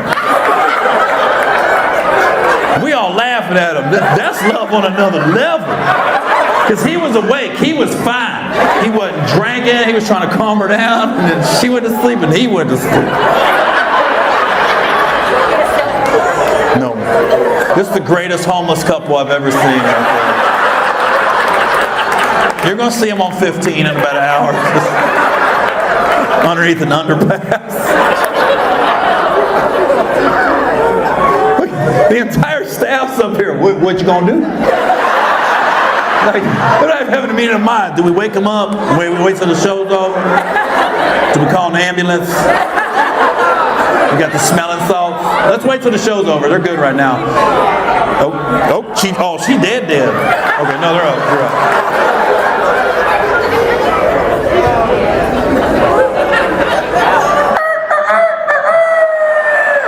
So I gotta get up early in the morning.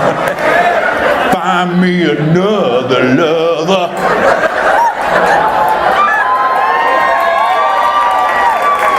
Good morning, sir. They're back, baby. They're gonna be on the way home. She's gonna be like this. Hey, when we going to see Gary? I thought you got tickets. We went up. You said we was gonna see Gary on Friday. I'll probably get a message on Instagram. F you not showing up. You drove all the way from Temecula. This is my Christmas present, and you didn't even come. I expect this at the late show, but not the early show. I was wondering why I got quiet. It was loud, and it was just like, oh, this is a cool crowd again. I looked over, and she was done. What? And it was right after my Diddy joke. She took that to heart. Try, look, hey, spot my drink. Try my drink. Thanks for coming, man. No, just let her sleep. Just let her sleep. She's in good hands. The staff's waiting to take you to the police officer out the door. And he's going to escort you to your car.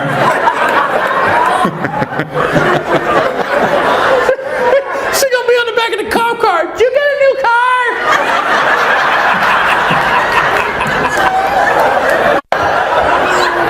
She's awake. Welcome back. He was gone for a second. That's a good man. He went to sleep with you. You pass out, we pass out. She is definitely the Joe Biden of this show. She started off strong and just died towards the end.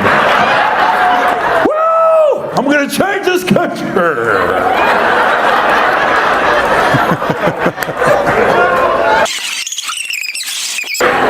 So if you a dude and you a nurse, quit. I don't want you touching me. I'm in a gown.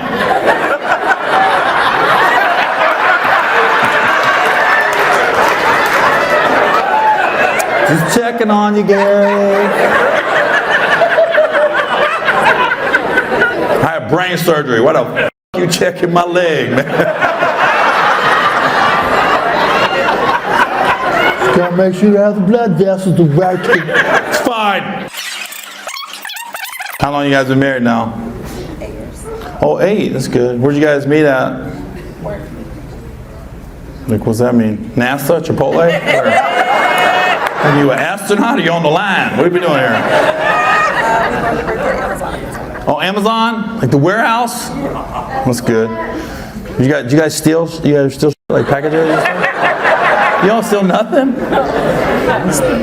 I couldn't do a job like that. I'd be ganging some shit.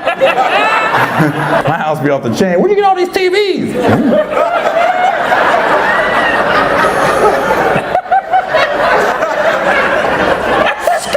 Scanning. Scoot!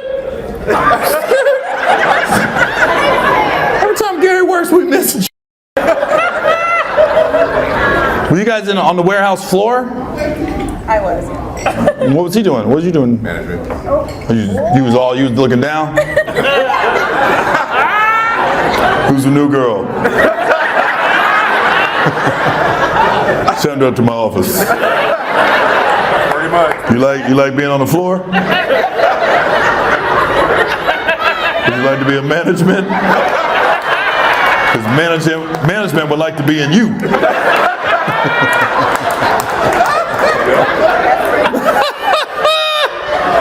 Next day, all your friends looking around. Where the f*** she go? Now you looking down. Hey, girls. Who's on your shirt?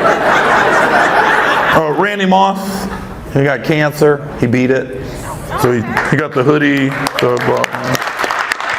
I just saw it online. He's a cool dude.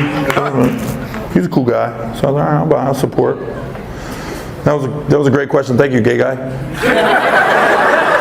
He's trying to look. He's cute. Who's on your shirt? He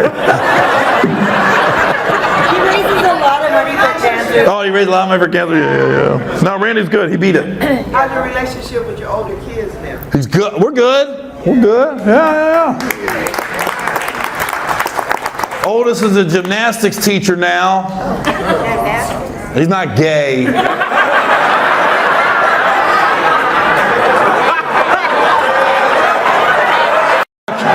Bro. The way the hands came up.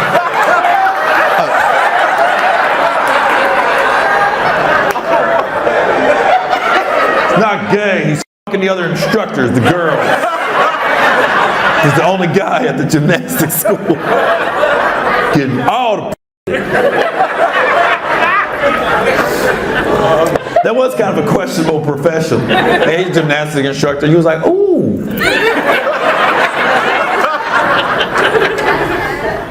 How you doing? Good. Everybody, we're everybody good now. I got into comedy. I always knew I wanted to do it, like stand up. I was in the Navy when I first started doing stand up. No, I was in the Navy. Here's a crazy story. I was in the Navy and on BET at the same time. It's crazy how I did it because I get to San Diego and I start telling jokes. My first day in San Diego, I was like, I thought you had to start in California. And I thought all of California was LA. I didn't know there was a Bakersfield, a Eureka, a Fresno. But you gotta realize, I'm from a small town in Ohio. I never left anywhere my whole life. Then I joined the Navy, boot camp structured. So I didn't know about boot camp. I got to California. Only thing I know about LA is Boys in the Hood and David Lee Roth. I wish y'all could be California girls. He didn't say LA girls, he said California girls. I thought LA was just Baywatch and Boys in the Hood. That's all I thought it was. So I come out here, I'm in San Diego, so I get in the phone book and I called this place called a Comic Castle. And I asked the judge, I said, hey man, you got open mic? He goes, hold on, let me check. I'm like, huh? Puts me on hold and comes back, he goes, I can't find him. What do you can't find him? What are you talking about? Open mic, bro. This ain't a person. He goes, what are you talking about? I said, I'm a comedian. He goes, bro, it's a comic book store. This motherfucker was looking for a superhero named Open Mike. So he gave me the number to the La Jolla Comedy Store, and that's where I started going up. So I started going up. So then Z90 was a hip hop station in San Diego. I don't know if it's still there, but Z90 was a hip hop station. And then I was driving in my truck, and they was like, we're looking for the funniest black comedian in San Diego. So I called in. And I didn't say I was white or black. I just said, yeah, I want to join the contest. And I did put a little bass in my voice, I ain't gonna lie. Like when I called, it's like, Z90, I go, hey, this the contest? Yeah, we'll enter that shit. Yeah, all right, yeah, what time? All right. Like, what's your name? I was like, Gary. Oh, Gary just loses. I got the worst name to be intimidating, Gary. So anyways, I win the contest. First prize was an audition for Comic View. I audition for Comic View. I get on Comic View. I win Comic View. So now I'm the host. So people forget, back in the day, you would film the whole season in 1 week. We would do 5 episodes a day and 5 days a week. 5 days for 1 week, that's 25 episodes. That was a whole season of Comic View. It was done in a week. I took a week's leave, drove up to LA, recorded, came back down to the base. A couple months later, now they're airing the episodes. I don't even know I'm on TV. I don't have cable. So I'm a cop in the Navy, so I'll be waving cars on the base. I'm just standing there. Like, all right. All of a sudden, a brother pull up. Was you on TV last night? Yeah, keep it going, man. Have a good day. I was thinking, motherfucker, am I on TV, motherfucker? Like, now I'm on BT. Now word's getting around the base. One of the cops is a comedian. Curtis Gatson called the head of BT. He was like, yo, I want to meet with you. I drive up to LA one day. Yeah, we won't make you the host. I go, oh, I still had 6 months left of my enlistment. They weren't filming for another 3 months. So I had to go back to my command and be like, can I get out 3 months early? I got a TV show. And they was like, okay, we've heard of some lies. This is a good one. So BET had to send my paperwork into my command. So now I had to go in front of a board. I'll never forget, the board was 4 people on the board, and it was 3 black dudes and 1 white dude. So when I saw it, I go, okay, this is the kind of board I want right here for this show. This ain't CMT. This is BET. And then right before I walked into the board, like the board meeting, like my chief was a brother. He was like, "Yo, Gary, we know what's going on. We're gonna make sure you're good." I go, "I appreciate that, chief." So now I'm sitting in front of the board and I'm pleading my case, and I thought it was going pretty good. And the one white dude, the one warrant officer, he's like, "No, I need him. I need him." Like he didn't want to let me out. So like my ass was the difference between the Navy making it for the next 3 months or not. Like if I'm not in the Navy, Navy's going for sure. But I wish everyone in this room at one point in your life could just have the feeling of empowerment that I had at that moment. Because it hit me. I was like, wait a minute. I'm sitting there pleading my case, begging basically. Then it hit me like, wait a minute, I'm not asking, I'm getting out. I can care less. Honorable, dishonorable, I don't care. Because I've never been hired for a movie, TV show, or comedy club, and they asked me for my military record. It's never going to happen. So I just told him, I said, "Sir, with all due respect, I'm getting out. Honorable, dishonorable, I'm getting out." He goes, "You can't tell me what you're going to do. You can't tell me what you're going to do." I said, "I will do a line of cocaine on your desk.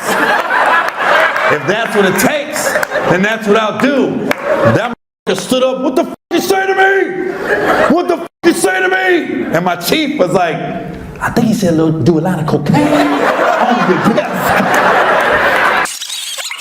What drink is that? That's very pink. Watermelon margarita. What is it? Watermelon margarita. Oh, watermelon margarita. Thanks. I just noticed you're Asian. Thanks for laughing at that first joke. Appreciate that. I looked right by you. Oh, you're right there. I'm Mexican, not an Asian. Oh, you're not Mexican? You're not Asian? No. Oh, my bad. The glasses threw me. You was squinting at the drink. It's a watermelon margarita. Your vision's terrible.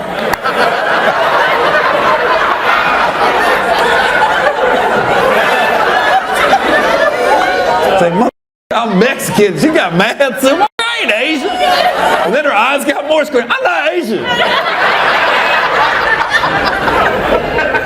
I think there's an Asian branch on your family tree. There's one fucking aunt or uncle from 300 years ago. No, you're not. 2%.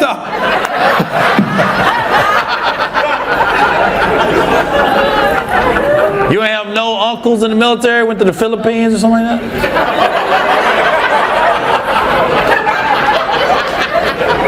My dad was in the Navy, I was in the Navy. My dad was stationed in the Philippines for 3 years. I have no doubt I have a brother or sister over there. I know I got some relatives in the Philippines because he was in the 70s, was in the Philippines. Shut the fuck up. Probably some funny Filipino right now doing karaoke.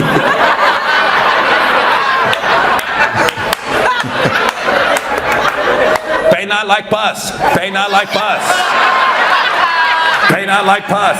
Pay not like pus. Punch up, break. Appear like a palm.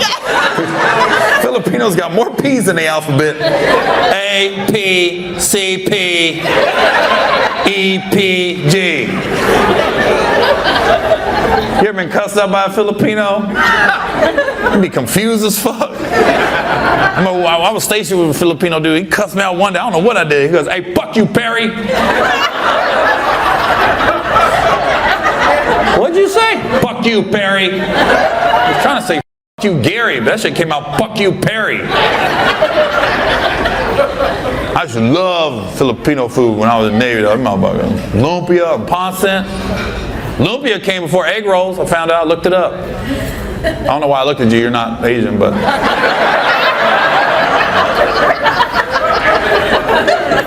Egg rolls were invented in the 1930s. Lumpia been around, bruh. Like Mao Zedong type shit.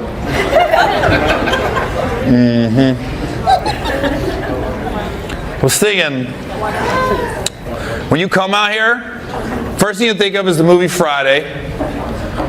And then when you get out here, though, there's three things I didn't notice you have a lot of in Ontario area. You have a lot of Starbucks mattress firms.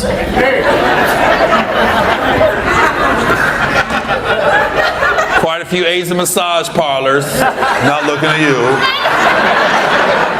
I haven't seen any Mexican massage parlors. But the Asian ones are deep. Asian massage parlors are funny because we all act like we don't see them, but they everywhere. Usually they're kind of close to Mattress Firm, which kind of makes sense.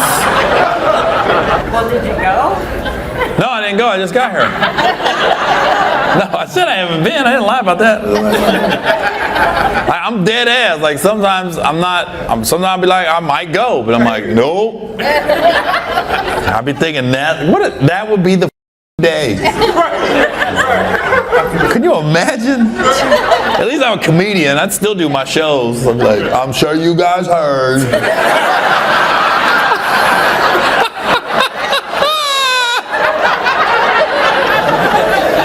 My ex-wife would be like, yeah, I'm glad.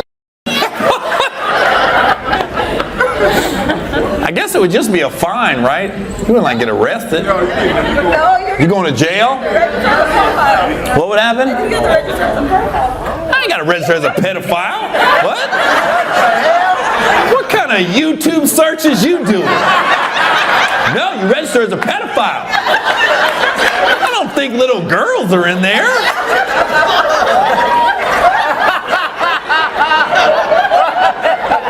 Oh my God, I think my cousin Tina knew more than you. I think Tina would be like, that's not a pedophile. A pedophile is a little kid.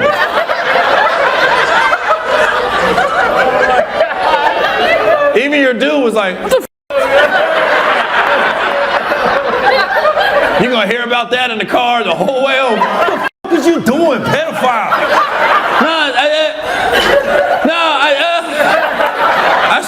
I should just ate my cheese sticks. Just shut up. Yeah.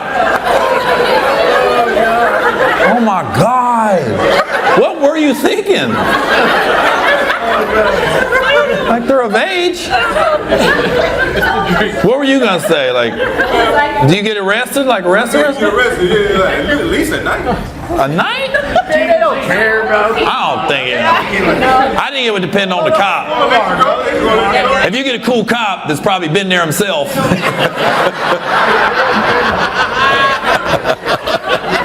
You can't tell me some police officers ain't stopping by on the way to work.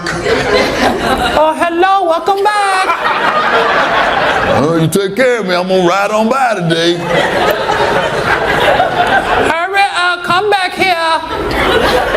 Big man. I don't think you would stay all night. I don't think so. You gonna stay all night for a hand job? That'd be the worst. You got motherfucker people in there. What the fuck you do? Oh man, little ass hand on my dick. And cops came in. She gonna be on the phone visiting one of her friends. Is that pedophile next to you? I saw him on the news. He's a pedophile. No, I'm not. I wanted an adult to take me off.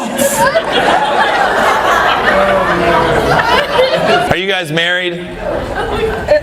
Yeah. Are you all right? What was in that drink? She looked over. To him?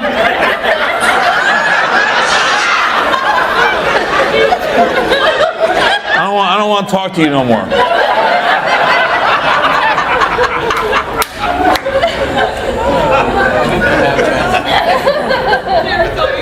That would have been. She's the type of girl you'd be like, hey, can you come pick me up? What time? 3 o'clock?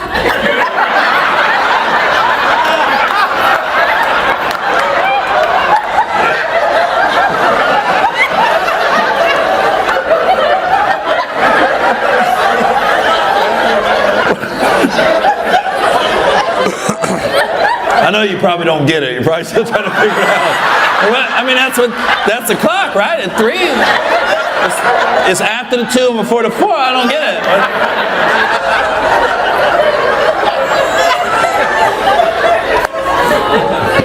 it. He took her drink away. What was that? What is that? Is that a cucumber in there or a lime? Cucumber jalapeno. What is it? The cucumber jalapeno. Was that vodka? Yeah. Cucumber jalapeno vodka drink? They could have put probably an orange in there. You wouldn't know the difference at this rate. You're looking at your husband. Look, it's an orange cucumber. cucumber. It's not a cucumber, babe. It's an orange.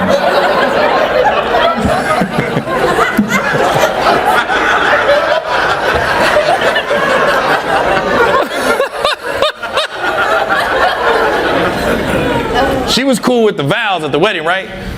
She got through that. Do you take him to be your husband? I think, right? Is this where I say I do? I say I do right now? You just say, oh my God.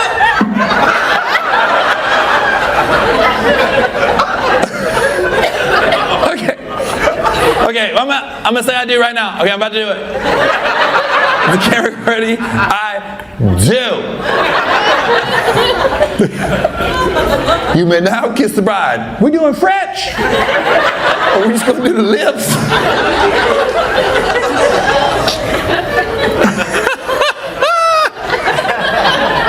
Come on, girl.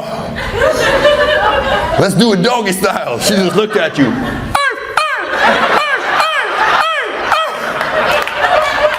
No, I want you to turn over. Dog? What?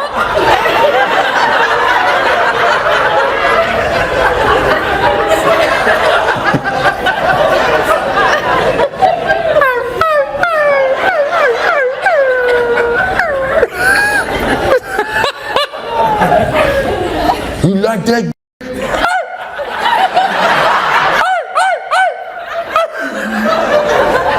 You barking for it? You said doggy style.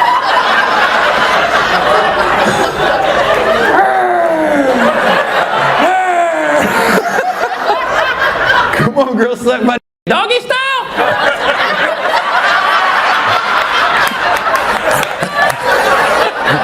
What are you doing? You didn't say stop. What kind of dog? Talking to Yorkie? Or a bull mastiff? I would ask where you met, but I'm scared. I'm scared. Where'd you meet at? Where? We don't want to know? Oh, yeah, I do now. I really do. Like, I really want to know now. Was it online? No. I wouldn't think you would meet somebody online. She on the wrong app. I never get no matches. I just got food getting delivered. You on Uber Eats? Oh, I thought the driver matched with me. No, he's bringing you food. I was wondering why they kept coming, just leaving. They don't even stay. Where'd you guys meet at? Seriously? Was it a bar? You met at a strip club? You was dancing? No, you was waitressing? And he was just sitting there, tipping.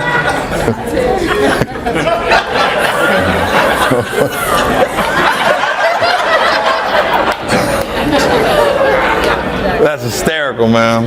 But I tell you what, my first time at a strip club, again, I was like 18 years old. Everything happened, a lot of shit happened my first year in the Navy because I never went anywhere. I was small town Ohio, never left, and then you join the Navy, all of a sudden my first duty station was Washington, D.C. I'm in a big city, and I'm like a redneck trailer park kid, like I'm out of my element. But there was one strip club we could go to that if you had a military ID, they didn't really check it, right? So you show your military to get in. So I never went. And I went by myself, middle of the day, kind of like you guys at the comedy club right now. I remember they let me in, and I was sitting there, right? I'm just sitting there. And the girl's like dancing. I was like, damn, because I was just thinking, her titties are out. It's so low, y'all got to see her titties. And I was like the only motherfucker in there, and I'm right next to the stage. So I'm getting all these attention from her, but I'm not tipping at all. I'm just... And then the waitress kept coming over asking, do I want a drink? I would never make eye contact because I was thinking if she looks at me, she's going to know I'm not 21. So you want anything to drink? I was like, no, thank you. 20 minutes there, you want anything to drink? I'm good. Like, I would never look at her. I'm focused on the girl. After an hour, Then she just came back. She goes, "You want anything to drink?" I was like, "Nope." So I'm not tipping the stripper. I'm not drinking. I'm just sitting there. The waitress just snapped on me. "You just come to look at free pussy?" I didn't say a word. I just got up. Just walked out that motherfucker. That motherfucker snapped. "You just come and look at free pussy." But you live and learn. That's how you become an adult. I didn't know how to tip. I didn't know what the fuck tipping was. I didn't grow up where you went to restaurants where you tipped. We was McDonald's, Wendy's, that type of shit. That was a good night out. My mom brought McDonald's home. I was like, "Ooh, you must have got your tax check." And we still only got hamburgers. I want a cheeseburger. We got cheese in the house. We ain't get no fucking cheeseburger. That's an extra 10 cents. Hamburger 49 cents, cheeseburger 59 cents. I'm gonna order 3 of them motherfuckers. That's 30 cents. So I never knew what tipping was. So when first time I ever brought a drink at a 21, I get a beer. I just remember, I'll never forget, it was $4.75. I put $5 on the bar. The bartender comes by and puts my beer down and drops a quarter down. And I went, "My man," and I tapped the quarter. I went, "That's for you." And I slid that motherfucker over. Yo, he flicked it at me. He goes, "Keep it." I look at my bartender. "What the fuck, the bartender's asshole?" He's like, "What'd you do?" I said, "I was giving him a quarter." He goes, "Gary, that's like offensive, man." I was like, "What?" I was about to drink 4 or 5 more beers. He just lost $1.50. That's what I know. I did not know I was being offensive. The way I tapped it though, like, "My man, pow pow. That's for you, big baller." The way he flicked it backwards too. "Keep it. Tank." But you don't know until you know. You know you're going to fall in love. You went into work that day just trying to make a little extra change. You went there just trying to look at something. Was it out here? In Ontario? City of Industry. City of Industry? Oh, he said he was just going to roll with it. Yeah. He's like, "No, City of Industry, 4525.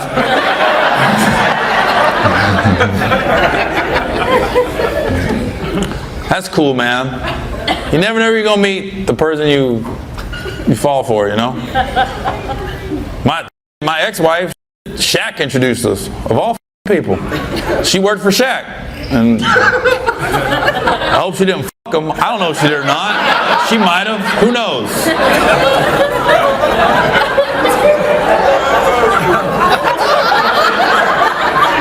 I don't know. He might have. I don't know. But Shaq, when he played for the Lakers, he had that clothing line and the record label Twism. And she worked at Twism. And then I met her at the comic club. Shaq brought a bunch of people out to the comic club that night, like his whole staff. And I just met her, you know. And Shaq, we become good friends because of that. Because when my divorce happened, that's the dude that called me the most, was Shaq. He was calling me, checking up, making sure I was good. Because, you know, I was avoiding a process server for a long time. No, I was, for real. Like, I was hiding out all over. I remember I was in Baltimore. I was at the Four Seasons for 2 weeks under Mohammed Shabazz. They knew I was lying because I kept ordering bacon and eggs for breakfast. You want turkey bacon? Hell no! I want the good stuff. This don't sound like Mohammed Shabazz.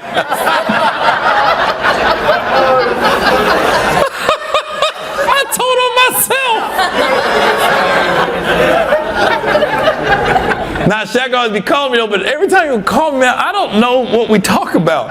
He's very hard to understand on the phone. I'd rather we just text. Because every time he calls me, this is our conversation. Ring! Hello?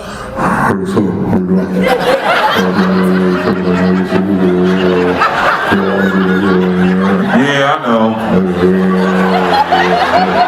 Hey, you ever met anybody anybody that met their wife at a strip club?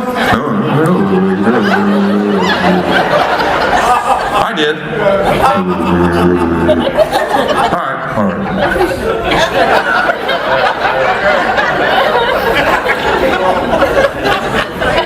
Then he'll call me he'll text me a couple weeks later, "Motherfucker, you didn't come over." I said, "When was I supposed to? Motherfucker, I invited you. You said you coming. Did I? I don't remember that at all." Why you get married again after the last divorce? What's that? Why you get married again? Oh, you looking at my ring? Hey, black pussy, man. It's just.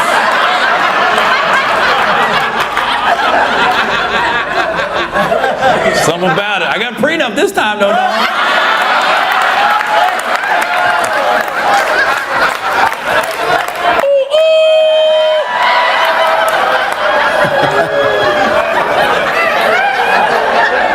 Yeah, pussy, man.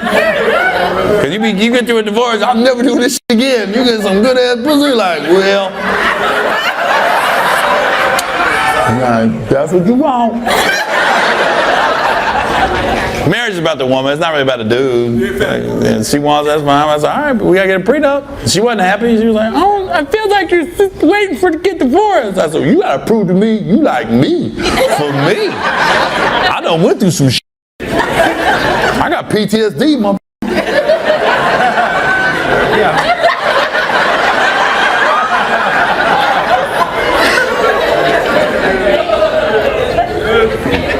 Yeah. Nah, she cool though. I went completely opposite too. She's 6 foot tall, big as fat ass boy. Way younger than me. I like it. We be man. The music is the big thing. When you got a big age difference, the music, man. Because sometimes she don't know shit. I'm like, you don't know who the f this is? Yeah. The DJ was struggling. If I'm going from Fetty Wap to fucking Rob Bass. You ain't ever heard It Takes Two?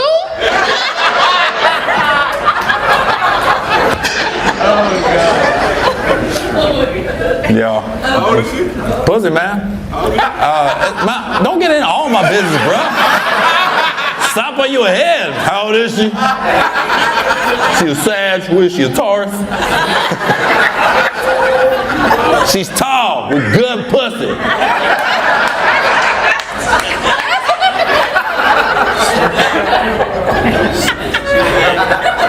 And we gotta bend the knee. We already got babies and everything. We got twins. Really? Yeah, we got twins. Yeah. I didn't see that one coming. Fuck. They be running your bill at the table now. Look at this dude. You two are digging. I know. You both kept digging in your purse. Like, you both did. Look, I ain't going nowhere. We running at the table. It's together or separate. They both looked at each other. What we doing?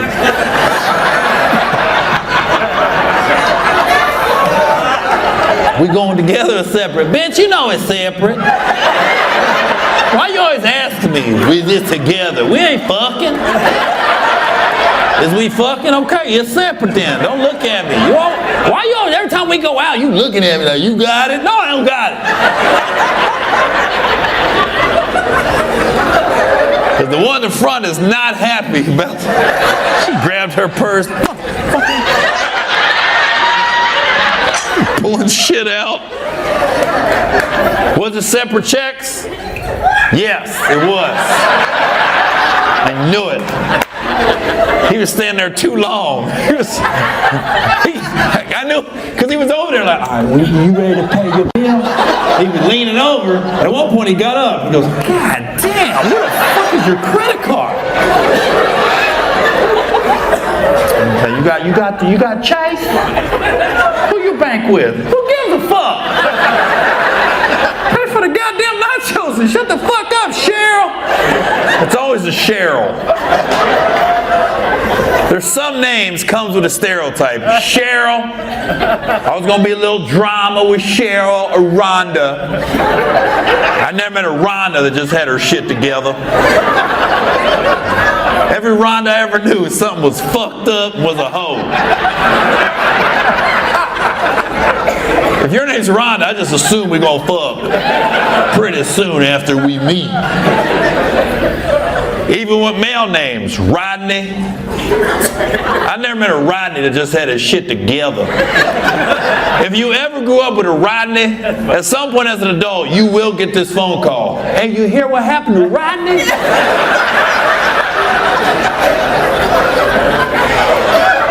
My name ain't much better, Gary. Gary's not an intimidating name, but Gary's got to be one of the bottom 5 names in the bedroom. I never want a woman saying my name. You know, because I don't want nobody saying my name. Oh, you beating this pussy up, Gary. Oh, the fuck, I don't believe you. Nothing about the name Gary says beat the pussy up. I'm sorry. I'd rather be called White Boy than Gary. White Boy sounds like he can beat some pussy up. You beat this pussy up, White Boy! I'll take Cracker over Gary.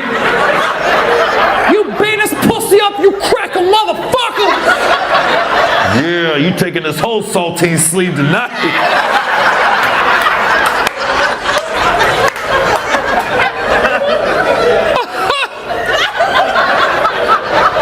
You still looking for your credit card? She still ain't paid. This motherfucker's taking a knee. He's taking a stance.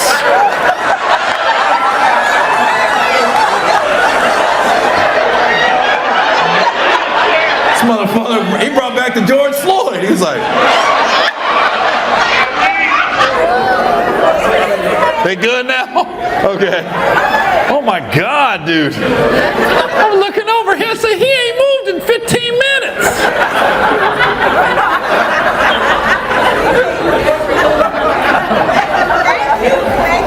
Nah, thanks. It was just funny because you both went in your purses at the same time, but you didn't see it. He came over with the check and they looked at each other.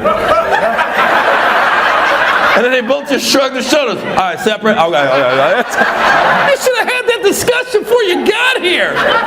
And you guys, you probably go out a lot together. Yeah, you're good friends. Yeah. So you know it's going to be separate. Came out of nowhere. At least they run at the table now. Because, you know, back in the day, motherfuckers, they take credit card and they walk away. And they come back. And that was a lot on a waiter or waitress, because if your shit's declined, I could always tell when it was the walk back. They'd be like, huh. Because they used to do a long stretch, you know. It's declined. When it's approved, they'd be up on you. Yeah, that's approved right there. You know. But now, and you had an out. If your shit was declined, you could tell the waiter waitress, nah, run that shit again, you ran it wrong. Not anymore. Motherfuckers are at the table with the machine. It's declined, run that shit again, you run it. Here, I'm gonna step back.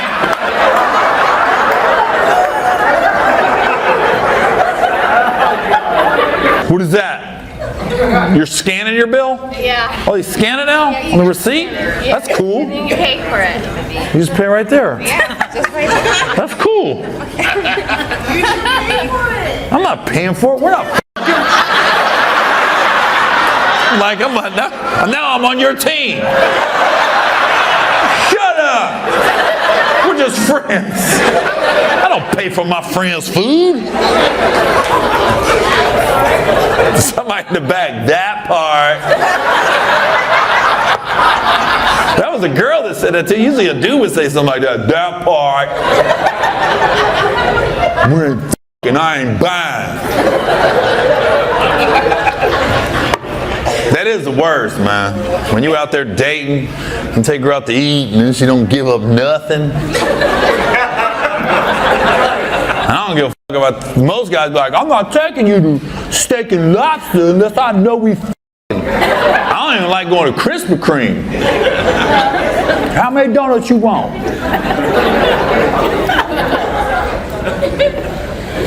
I want 3. That's a lot.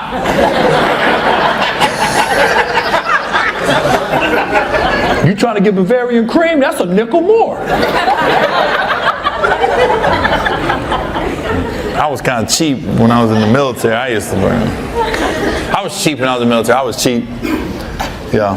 I was never taking girls out to nice spots. TGI Fridays between 4 and 6. That was happy hour. That's when you got the $2 potato skins and the chicken skewers for $1. I knew where all the deals was, motherfucker. El Torito Wednesday night. That was fajita night. I have my spots in San Diego where I knew to take a girl over to the Elephant Bar on Thursdays. Yeah. I used to kill that ahi tuna salad for $9.99 on Thursday. You're healthy. I am. I wasn't. Transgender is a fun topic. Especially in today's day and age. Yeah. Trump just came out. Nope. A man or a woman. That's it. Now you got a bunch of motherfuckers with titties and dicks.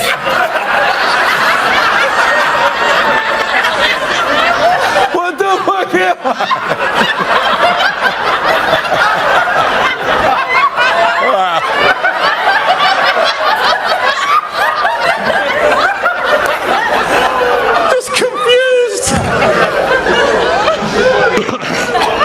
They're not mad, are they? All right, okay.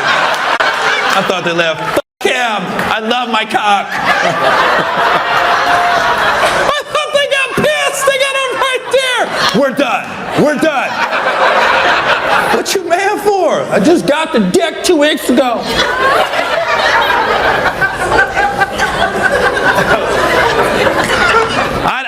I honestly, we sweat. We get in other people's business too much is what we do. Because I can care less. If a guy wants to be a girl wants to be a guy, as long as you cool, I don't care. But what I'm not a fan of is a guy becoming a girl, then wanting to play female sports. Not a big fan of that. Because you gotta really think about it. You still got man bones, man hands, and man feet. I don't want some dude turn into a girl playing against my daughter in basketball, backing her down the lane and shit. Because I'll let you know, I'm that dad. If you don't get that big motherfucker on my baby girl. No, I know who that is. That's Jamie. He dropped the E. He was a hell of a running back in 7th grade. He scored 3 touchdowns against my son's team. He was an animal. He was a cutback king.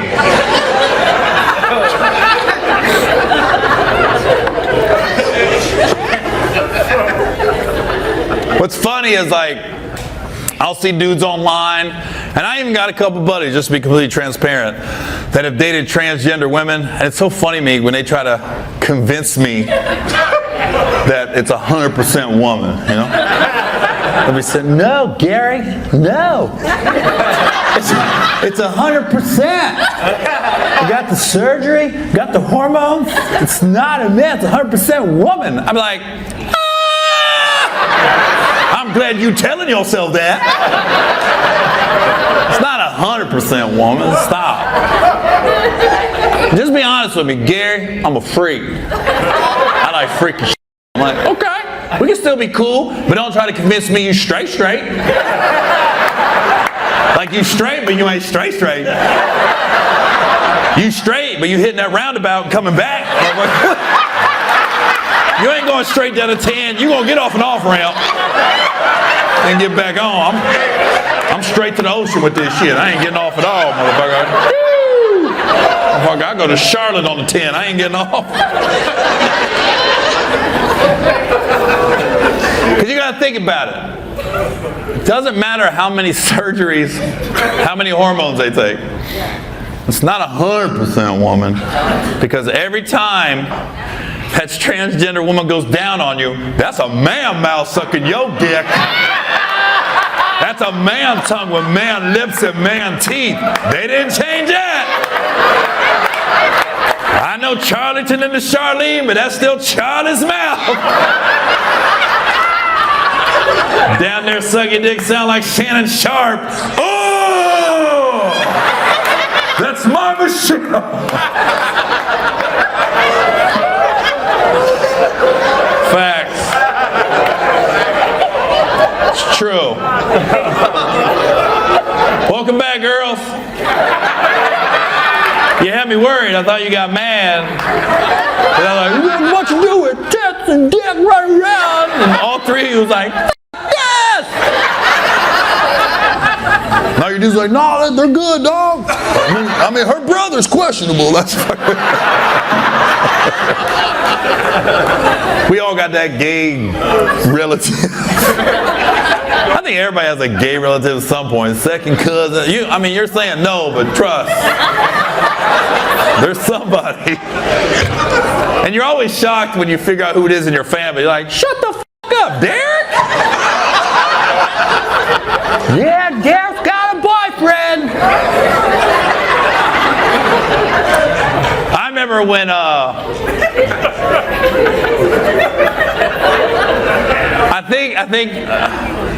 think of a good gay story.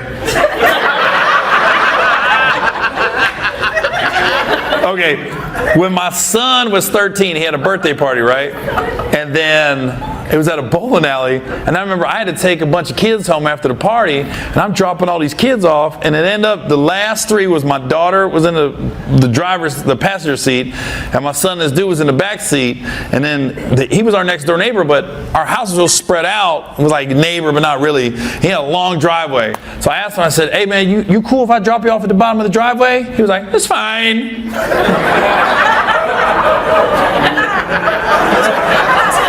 I turned the radio down. I said, I can take you to the front door, but I mean, if you're cool, I can drop you off at the bottom of the driveway. No, that's fine. He gets out of the car, and now I'm watching him walk. I'm like, huh.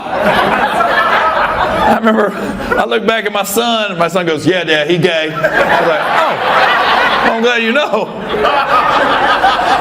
But I got overprotective of this kid because one, he was my neighbor, and he had parents that were in denial, and I didn't like that because if they're gay, it's gonna be gay. Ain't nothing you can do. But I remember the dad would they caught him plucking his eyebrows, so the dad got rid of all the tweezers in the house, like that was gonna stop it. And my son used to always go over and grab him. He'd be over our house hanging out, and I always asked him because he'd be hanging out with my daughter. He wouldn't be hanging out with my son. So I was like, Austin, why you always go get him? He goes, his dad, man, he tripping. I didn't want King, so I bring him over here. I said, it's cool though. He comes over, does my homework, hangs out with Kennedy. I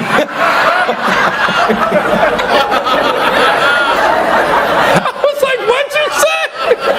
Nah, it's cool, man. He likes doing my work. I was like, all right. Dude, I'm on the honor roll. I don't know shit. Because he'd always be at the house hanging out with my daughter. But, my son was the one who would get him and stuff. But then when they got to 9th grade, I got worried about him because his dad put him into an all-boys school, and it was one of them big athletic schools and shit, where everybody playing football, basketball, wrestling. I got worried because I didn't want him to get picked on, and so my son was at the school too. So I remember the first week I would get my son, I was like, how's he doing? And Austin was like, he cool, man, he cool. I don't really see anybody messing with him. I was like, all right. Man, the second week, I went to go pick up my son. I saw him. He was sitting under a tree right in front of the school, and he found the other gay kid at the school. And they were just sitting there reading a book, and he waved, hey, Mr. Owen. I said, oh, okay, he found the other gay kid. I was so happy. I think I saw a butterfly fly by. They look so happy to be at that school. They were literally just leaning against the tree.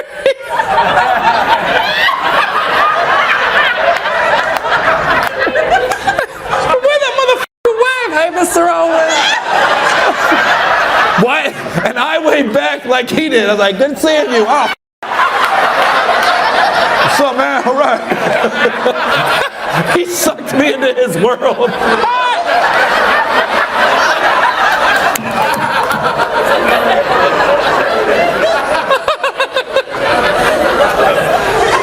Yeah, so. That was the gay kid next door. He was cool, man. They got my son through school. I appreciate him. Ain't nothing worse than sending your kid to a private school and the motherfucker getting D's and F's. My son, man, I was like, shit. I looked at him, I was like, if you ain't cheating, you ain't trying, dog. Shit, do you, baby. My ex would be so mad. He gotta learn how to do this shit. I know he don't. I ain't ever been asked about the Mayflower since I left school. I'm sitting here thinking Mexican girls are Asian. I don't know. I don't know nothing. I know you still trying to figure out what I said. Remember earlier I said she looked Asian? Because everybody laughed and she went, what?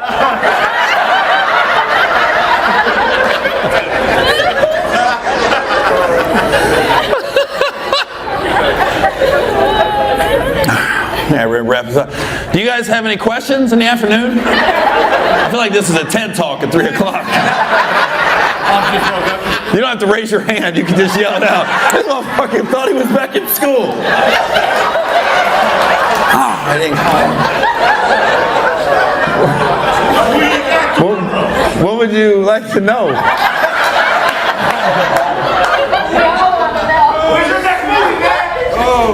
I want to get to him first. And I got you. I heard you. Why you get married again after the last divorce? What's that? Why you get married again? Oh, you looking at my ring? Hey. Black pussy, man. It's just...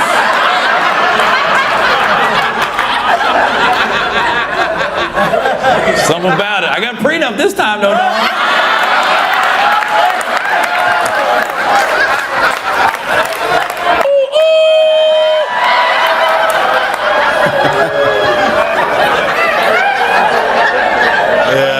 Pussy, man. Cause you get through a divorce, I'll never do this shit again. You get some good ass pussy, like, well, that's what you want. Marriage is about the woman. It's not really about the dude. And she wants, that's fine. I was like, all right, but we gotta get a prenup. She wasn't happy. She was like, oh, I feel like you're waiting for to get divorced. I said, you gotta prove to me you like me. For me. I done went through some shit. I got PTSD, motherfucker.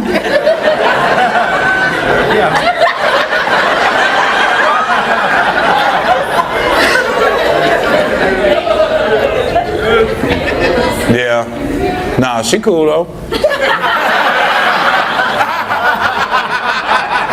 I went completely opposite too. She's 6 foot tall, big as fuck, fat ass boy.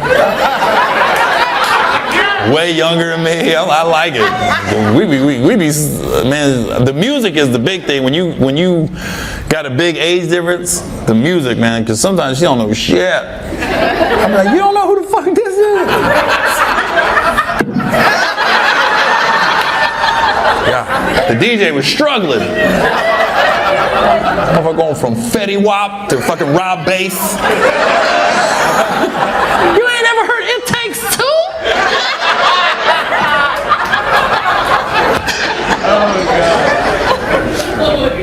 Yeah. How old is she? Pussy, man. Don't get into all my business, bro. Stop while you ahead. How old is she? She a Sag. Who is she? A Taurus? She's tall with good pussy.